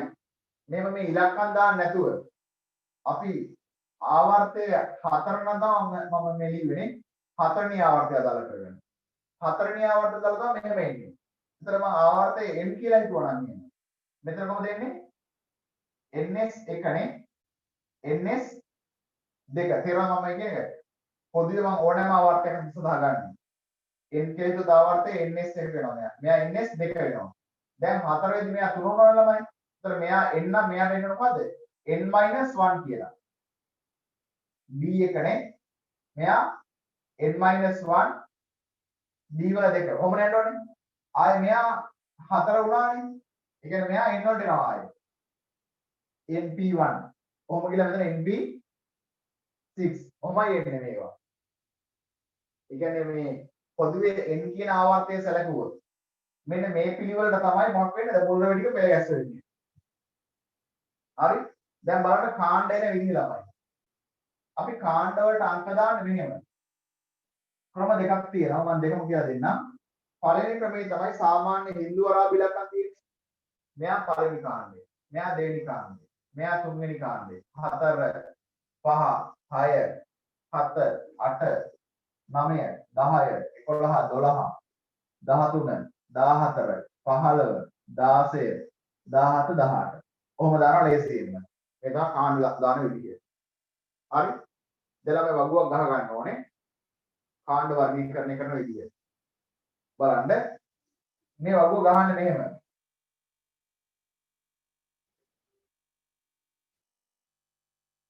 හරි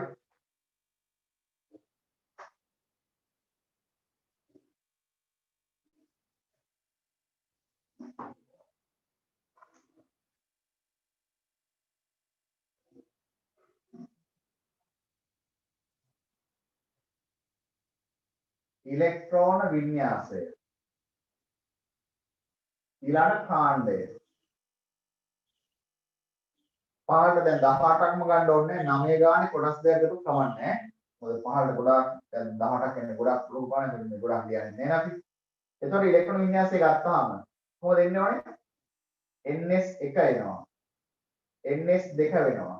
ආයි n-1 d1 n-1 d2 n-1 d3 d4 ලියන්න බෑනේ ළමයි. ඒක මෙහෙම වෙනස් කරනවානේ 3 4 තියෙන්නේ. ඒක අපි මේක හදන්න ඕනේ මේ n-1 d5 හරි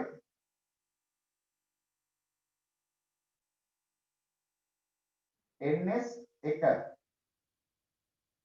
ඒක වෙනස් වුණානේ. ආයේ d5 n-1 d5 ඊළඟට n-1 d6 n ඍණ 1 d4 n ඍණ 1 d8 d9 ලියන්න බෑනේ n ඍණ 1 අනනස්න d10 ns1 ඊට පස්සේ n ඍණ 1 d වල 10 පැහැදිලි ඊට පස්සේ මොකක්ද දෙන්නේ np1 මම මෙහෙ ලියන්නම් ඈ ඊළඟට np2 np3 np4 np5 np6 ඔන්න ඉලෙක්ට්‍රෝන වින්‍යාසයේ එන විදිය අවසානට කාණ්ඩය කොහොමද එන්නේ ළමයි මෙයාලගේ මෙයාගේ කාණ්ඩය 1 මෙයාගේ කාණ්ඩය 2 මෙයා තුන්වෙනි කාණ්ඩය මෙයා හතරවෙනි කාණ්ඩය මෙයා පස්වෙනි කාණ්ඩය මෙයා හයවෙනි කාණ්ඩය 7 8 9 10 11 12 නේ 13 මෙයා 14 මෙයා 15 වෙනි කාණ්ඩය 16 වෙනි කාණ්ඩය 17 වෙනි කාණ්ඩය 18 වෙනි කාණ්ඩය ඔන්න කාණ්ඩ වර්ගීකරණය කරන එක් ක්‍රමයක් තේරුණාද මෙන්න මේ අන්තිම ඉලෙක්ට්‍රෝන වින්‍යාසය දිහා බලලා තමයි කාණ්ඩය තීරණය කරන්නේ එතකොට ඉවර වෙන්නේ P1 එකෙන් නම් එයා 13 වෙනි කාණ්ඩෙක කෙනෙක් ඉවර වෙන්නේ P2 එකෙන් නම් එයා 14 වෙනි කාණ්ඩෙක කෙනෙක් එහෙම අපි වර්ගීකරණය කිරීමක් කරනවා හරි මෙන්න මේ වගුව ගන්න ළමයි පොඩ ලොකුට ලියා ගන්න ඉලෙක්ට්‍රෝන වින්‍යාසයේ කාණ්ඩය මේ වගුව ලියන්න එපා ආවර්ත වගුව අපි අවසන් දෙක කරමු මේ වගුව ගහ ගන්නකො ඉලෙක්ට්‍රෝන වින්‍යාසයේ කාණ්ඩය හරි තේරුම් නැත්නම් අහන්න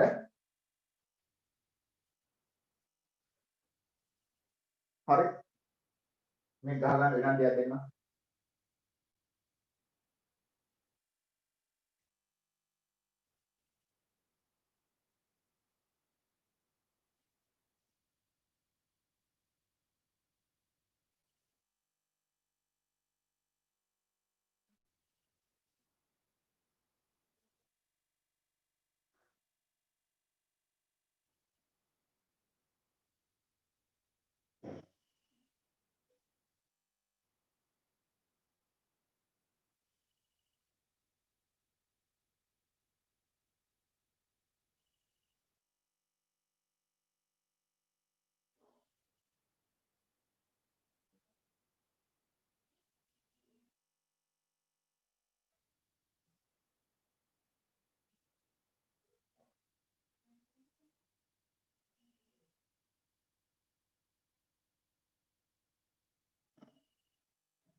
හරි තමයි කරගන්නකො පොඩ්ඩක්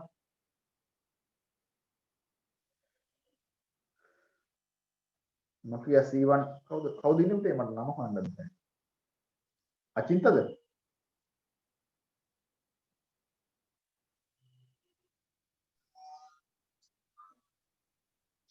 සර් මම අලුතෙන් ආපු එක්කෙනා. හරිද හරි තේරුණාද මේ කරපු ටික ඔව් සර් තේරුණා. හරි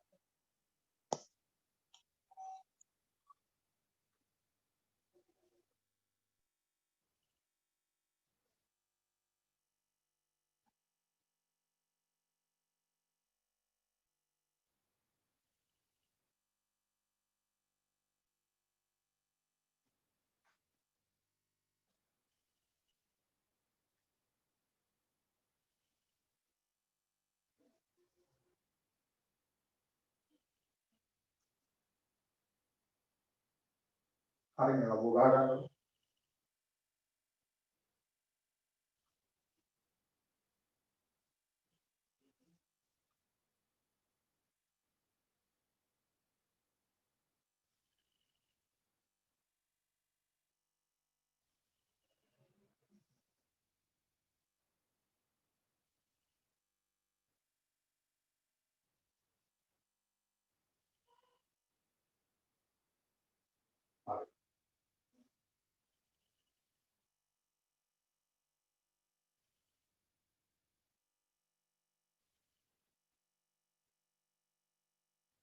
දැන් ඕගොල්ලන්ට තේරෙනවා මේක දිහා බලපුවම ළමයි මේ හැමදේම ක්‍රමානුකූල පිළිලක් තියෙනවනේ මේ ඇවිල්ලා තියෙනවා. මේ තමයි කාණ්ඩ 18 ඇදලා තියෙන විදිහ ඒක. මෙතන ළමයි මේක කාණ්ඩ වර්ග කරන එක ක්‍රමයක් මේ මම කියලා දුන්නේ. හැබැයි ඕගොල්ලෝ අර ඕලෙල් කරපු ක්‍රමයක් එක්ක පොඩි සම්බන්ධයක් මේකේ හදාගන්න පුළුවන් අපිට. හරි?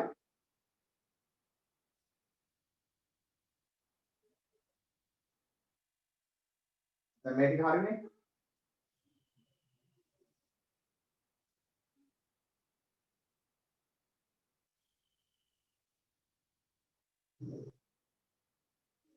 බලන්න ළමයි මම කරන වැඩේ.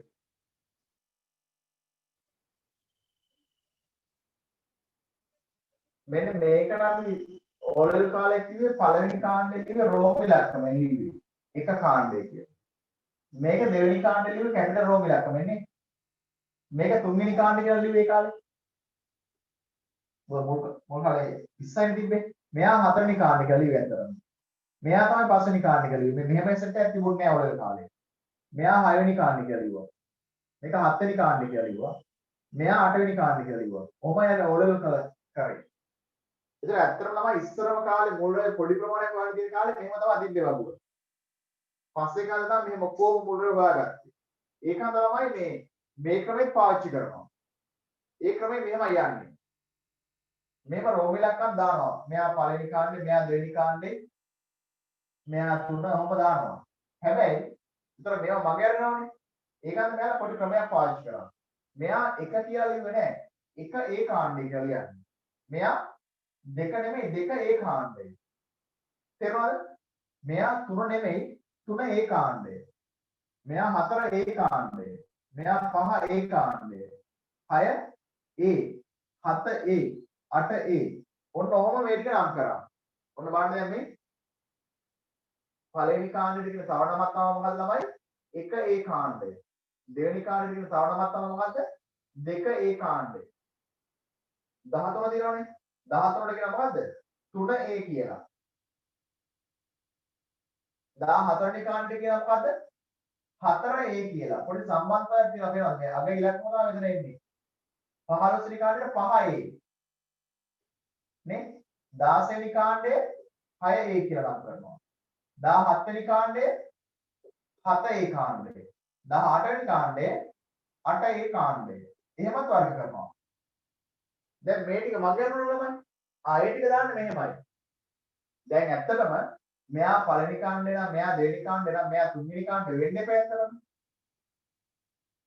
නමුත් දැන් මෙයා තුන්වෙනි කාණ්ඩේ වුණාම මෙයා තුන දීලා දෙනවා මෙතෙන්ට. මෙයාට දෙන්න බෑනේ. ඒකද මෙයා මෙහෙම කරා. මෙයාට තමයි තුන කියලාම දැම්මා. හැබැයි ඒ දැම්මේ නැහැ. මෙතන පස්සේ කාලේ හොයාගත්තේ B කියලා දැම්මේ. මෙයා 3B කාණ්ඩේට නම් කරා. හරි? මෙයා 4B කියලා නම් කරා. මෙයා 5B කියලා නම් කරා. ඕමයි නම් කරේ. මෙයා කීයද? තුන්වෙනි කාණ්ඩේ නමුත් A නෙවෙයි B. මෙයා හතරවෙනි කාණ්ඩේ. නමුත් A නෙවෙයි ඒකත් B. 4B. මෙයා 5B කියලා නම් කරා. දැන් ප්‍රශ්නයක්. 3B තියෙනවා. 1Bත් නැහැ 2Bත් නැහැ. දැන් තේරෙනවනේ? ඒවත් කොහෙද තියෙන්නේ බලන්න. ඒව මෙන්න මෙහෙන් නම් කරා මේ. මෙන්න මේ 11 වෙනි කියලා දෙනවනේ. 11 වෙනි එකට කිව්වා 1B කියලා. මේ 12 ඉන්නවනේ. එයාට කිව්වා 2B කියලා. ඔන්න බලන්න. 11ට මොකද්ද කියන්නේ? 1B. 12ට මොකද්ද කියන්නේ? 2B කාණ්ඩය. හරි? දැන් මෙයා 5B නේ. මෙයා 6B නේ. මෙයා 7B. 7B. ඊට පස්සේ ළමයි මෙන්න මේ 8 ඉඳන් 10 වෙනකම් මේ ටික ඔක්කොටම පොදුවේ කියනවා 8B කියලා. මොකද කියන්නේ? 8B. ඒක වෙන හේතුවක් මත එන්නේ. ඒක අපිට වැඩක් නැහැ මෙතනදී. 6B ඔන්න. මෙයා 7B මෙන්න මේ තුන් දෙනාට කියනවා මොකක් කියලාද? තුනටම කියනවා පොදුවේ 8B කාණ්ඩය කියලා. ඒ කියන්නේ මේ රටාවක් යනවාට පේනවද මේ? 7 කිව්වම රෝම ඉලක්කමත් 7 එන්නේ. මේකට දාන්න විදියක් නැති යන මේ තුනම එකට දාලා තියෙන්නේ. 11 කිව්වම මගට එකනේ තියෙන්නේ ඒක 1B. 12 මග දෙකනේ 2B කියලා නේ 13 වෙනි එක 3A දැන් තේරෙනවද හරි එහෙනම් මම ළමයි මත තියාගන්න මේ කාණ්ඩ වර්ගීකරණය කිරීමේදී වැදගත් වෙන්නේ අර සාමාන්‍ය හින්දු වරාබ්බි ලක්ෂණයෙන් දාන එක ඒක පිළිවෙලට කියන්නේ 118 දක්වා පළවෙනි කාණ්ඩ දෙවෙනි කාණ්ඩ ඔහොම කියන්නේ රෝමි ලක්ෂණ කියන එක තමයි පොඩි වෙනසක් තියෙන්නේ රෝමි ලක්ෂණ වලදී මුල් කාලේ මූල රැවටි ටික වාගෙන තිබි කාණ්ඩ 8ක් යටතේ ඒ තමයි මේ A group එක කියලා අපි ගන්න 1A 2A ඔහොම ගන්න පැහැදිලි පස්සේ කාලේ තමයි මේ D කියන ඒවා හොයාගන්නේ ඒ වගේම අපි B group එක කියලා නම් කරනවා ඒකයි මේ කාණ්ඩ වර්ගීකරණය කිරීමේදී මේ වගේ ක්‍රමයකට පාවිච්චි කරන්නේ දැන් අර ලියන වගුවේ මේ වගුවේ මේ ටිකක් දාගන්න කාණ්ඩය කියන එක මේ ක්‍රමයටත් පුළුවන් නැත්නම් මේ ක්‍රමයටත් පුළුවන් හරි ක්‍රම දෙකකින් කැමති ක්‍රමයක් පාවිච්චි කරන්න පුළුවන් බහුලව පාවිච්චි කරන අපි ළමයි හින්දු අරාබි ලක්ෂණ රෝමි ලක්ෂණ නෙමෙයි මෙතන හරි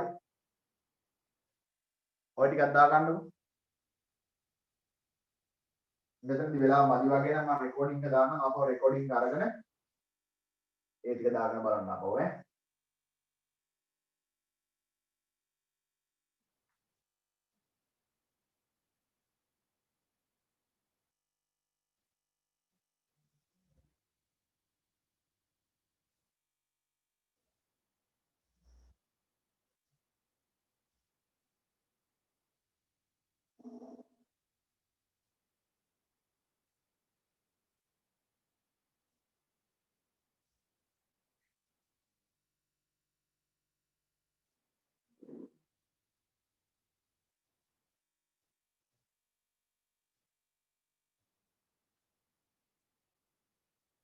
හරි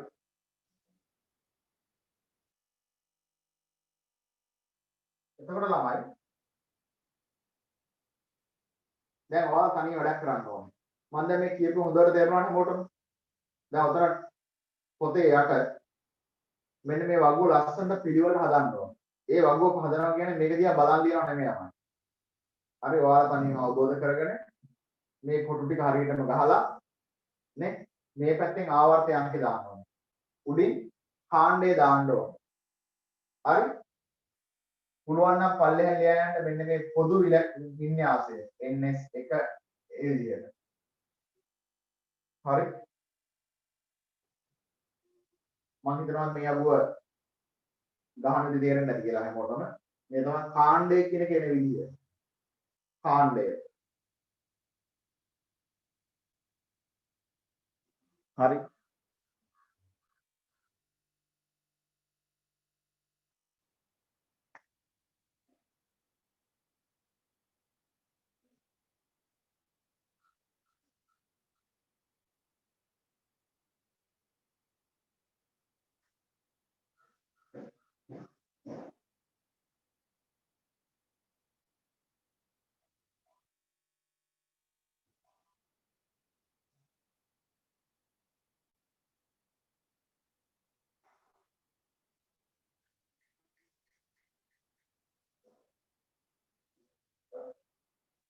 හරි මේ යටින් ලියන්නේ මේ කියන්නේ NS1 මේ පේළියේ ඉන්නේ NS2 වින්‍යාසය කියලා මේ පේළියේ ඉන්නේ එන්ට්‍රින 1 D වල එක වින්‍යාසය ඕමම ලියන්න යන්න හරි මේ පේළියේ ඉන්නේ NP1 කියන වින්‍යාසය මේ පේළියේ NP2 වින්‍යාසය නේ NP3 වින්‍යාසය කොහොමයි ඉන්නේ හරි දැන් ළමයි පොඩ්ඩක් බලන්නකො මේ වගුවේ මේ පෝලින් දෙකේ හැමෝටම ඉලෙක්ට්‍රෝන වින්‍යාසය ලියුවාම ඉවර වෙන්නේ එක්ක S1 කියලා නැත්නම් S2 කියලා. ඒ කියන්නේ මේ ඔක්කොටම තියෙන්නේ S කියන උපශක්ති මට්ටමට ඉලෙක්ට්‍රෝන පිරෙන අවස්ථාවක්. අපි ඒකත් මෙන්න මේ කාණ්ඩ දෙකේ තියෙන මූලද්‍රව්‍යයට නමක් දානවා. S ගොඩුවේ මූලද්‍රව්‍ය කියලා. මොන ගොඩුවේ මූලද්‍රව්‍යද? S ගොඩුවේ මූලද්‍රව්‍ය. ඇයි මේ කාණ්ඩ දෙකේම ඉන්න කට්ටියගේ වින්‍යාසය ඉවර වෙන්නේ S වලින්. ඊළඟට හරි මෙන්න මෙතන ඉඳන් මෙන්න මේ දක්වා මෙන්න මේ මූලද්‍රව්‍ය ටික ගත්තොත් එහෙම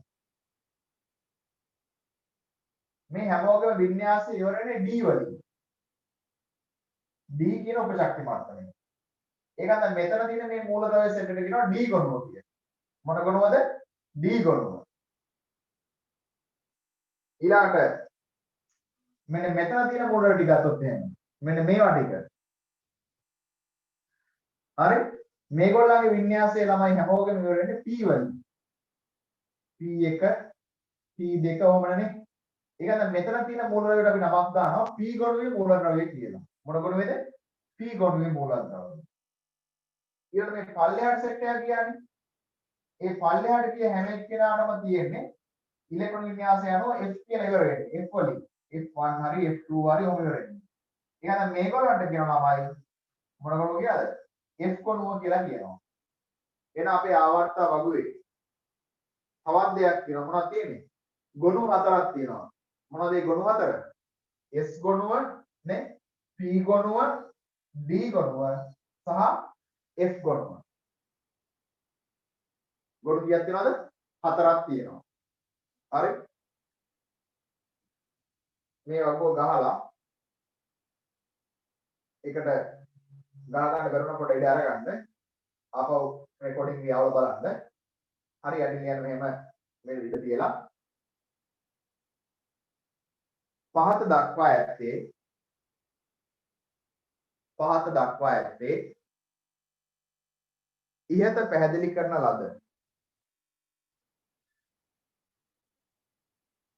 ඉහත පැහැදිලි කරන ලද ආවර්ත සහ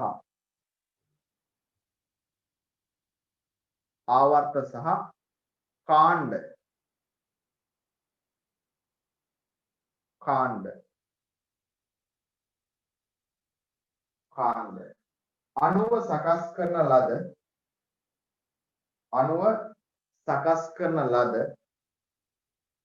අණුව සකස් කරන ලද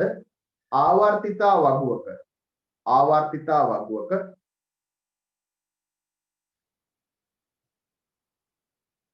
දල සටහනක්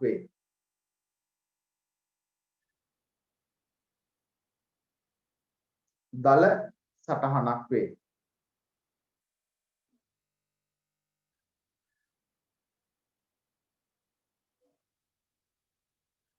දල සටහනක් වේ.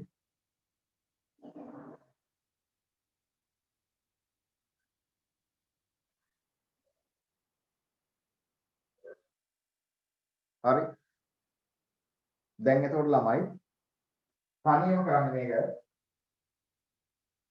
මේ ටික අධ්‍යයනය කළා හරියටම මෙන්න මේ වගුව ඔයගොල්ලෝ ගහ ගන්න ඕනේ. උතන ගහන්න දල සටහනක්. ඒ කියන්නේ මේවගේ මූල ද්‍රව්‍යයක් නැහැ. මොනවද තියෙනවනේ? මේ කොටු ටික ගැහුවා. මෙන්න මේ විදිහට ගොනු වශයෙන් මේක වර්ග කරා. S ගොනුව, P ගොනුව, D ගොනුව, F ගොනුව පැහැදිලිව. උඩින් ලියන්න රෝම ඉලක්කම සහ සාමාන්‍ය හින්දු ආරාම ඉලක්කමේ කාණ්ඩය මොකද්ද කියන එක. මේ පැත්තෙන් නම් කරන්නේ මොකද්ද? ආවර්තය මොකද්ද කියන එක. මෙතන පල්ලෙයන් ලියන්න එක එක කාණ්ඩයට අදාළ වින්‍යාසය ඉවරට විදිය. මේ ටික තනියම කල්පනා කරලා ඕගොල්ලෝ තනියම මේක කරන්න. සාමාන්‍යයෙන් පොඩි වගුවක්. ඊළඟට ඔයිට අමතරව ඕගොල්ලෝ වැඩ කරන කාමරේ තියෙනවනේ. ඔය කාමරේ සාමාන්‍ය හාෆ් ස්ටිට් එකක් හරි ගමන්නේ අරගෙන මේ උගන්න විදියට තනියම වගුව ගොනු කර ගන්න ඕනේ. මේ ලක්ෂණ ටික දාලා. වගුව ගොනු කරගෙන ඒකේ මූලවලට ලියා ගන්න. පුළුවන් ටික මතකෙන් ලියන්න, බැරි ටික බලන්න ලියන්න. ලියලා ඕගොල්ලන්ටම කියලා වගුවක් ළමයි A level 22 විභාගේ ලියනකම් තියා ගන්න. ඒක දිහා බලන වාරයක් ගානේ ඔබේ ඔළුවට මේක හොඳට යනවා.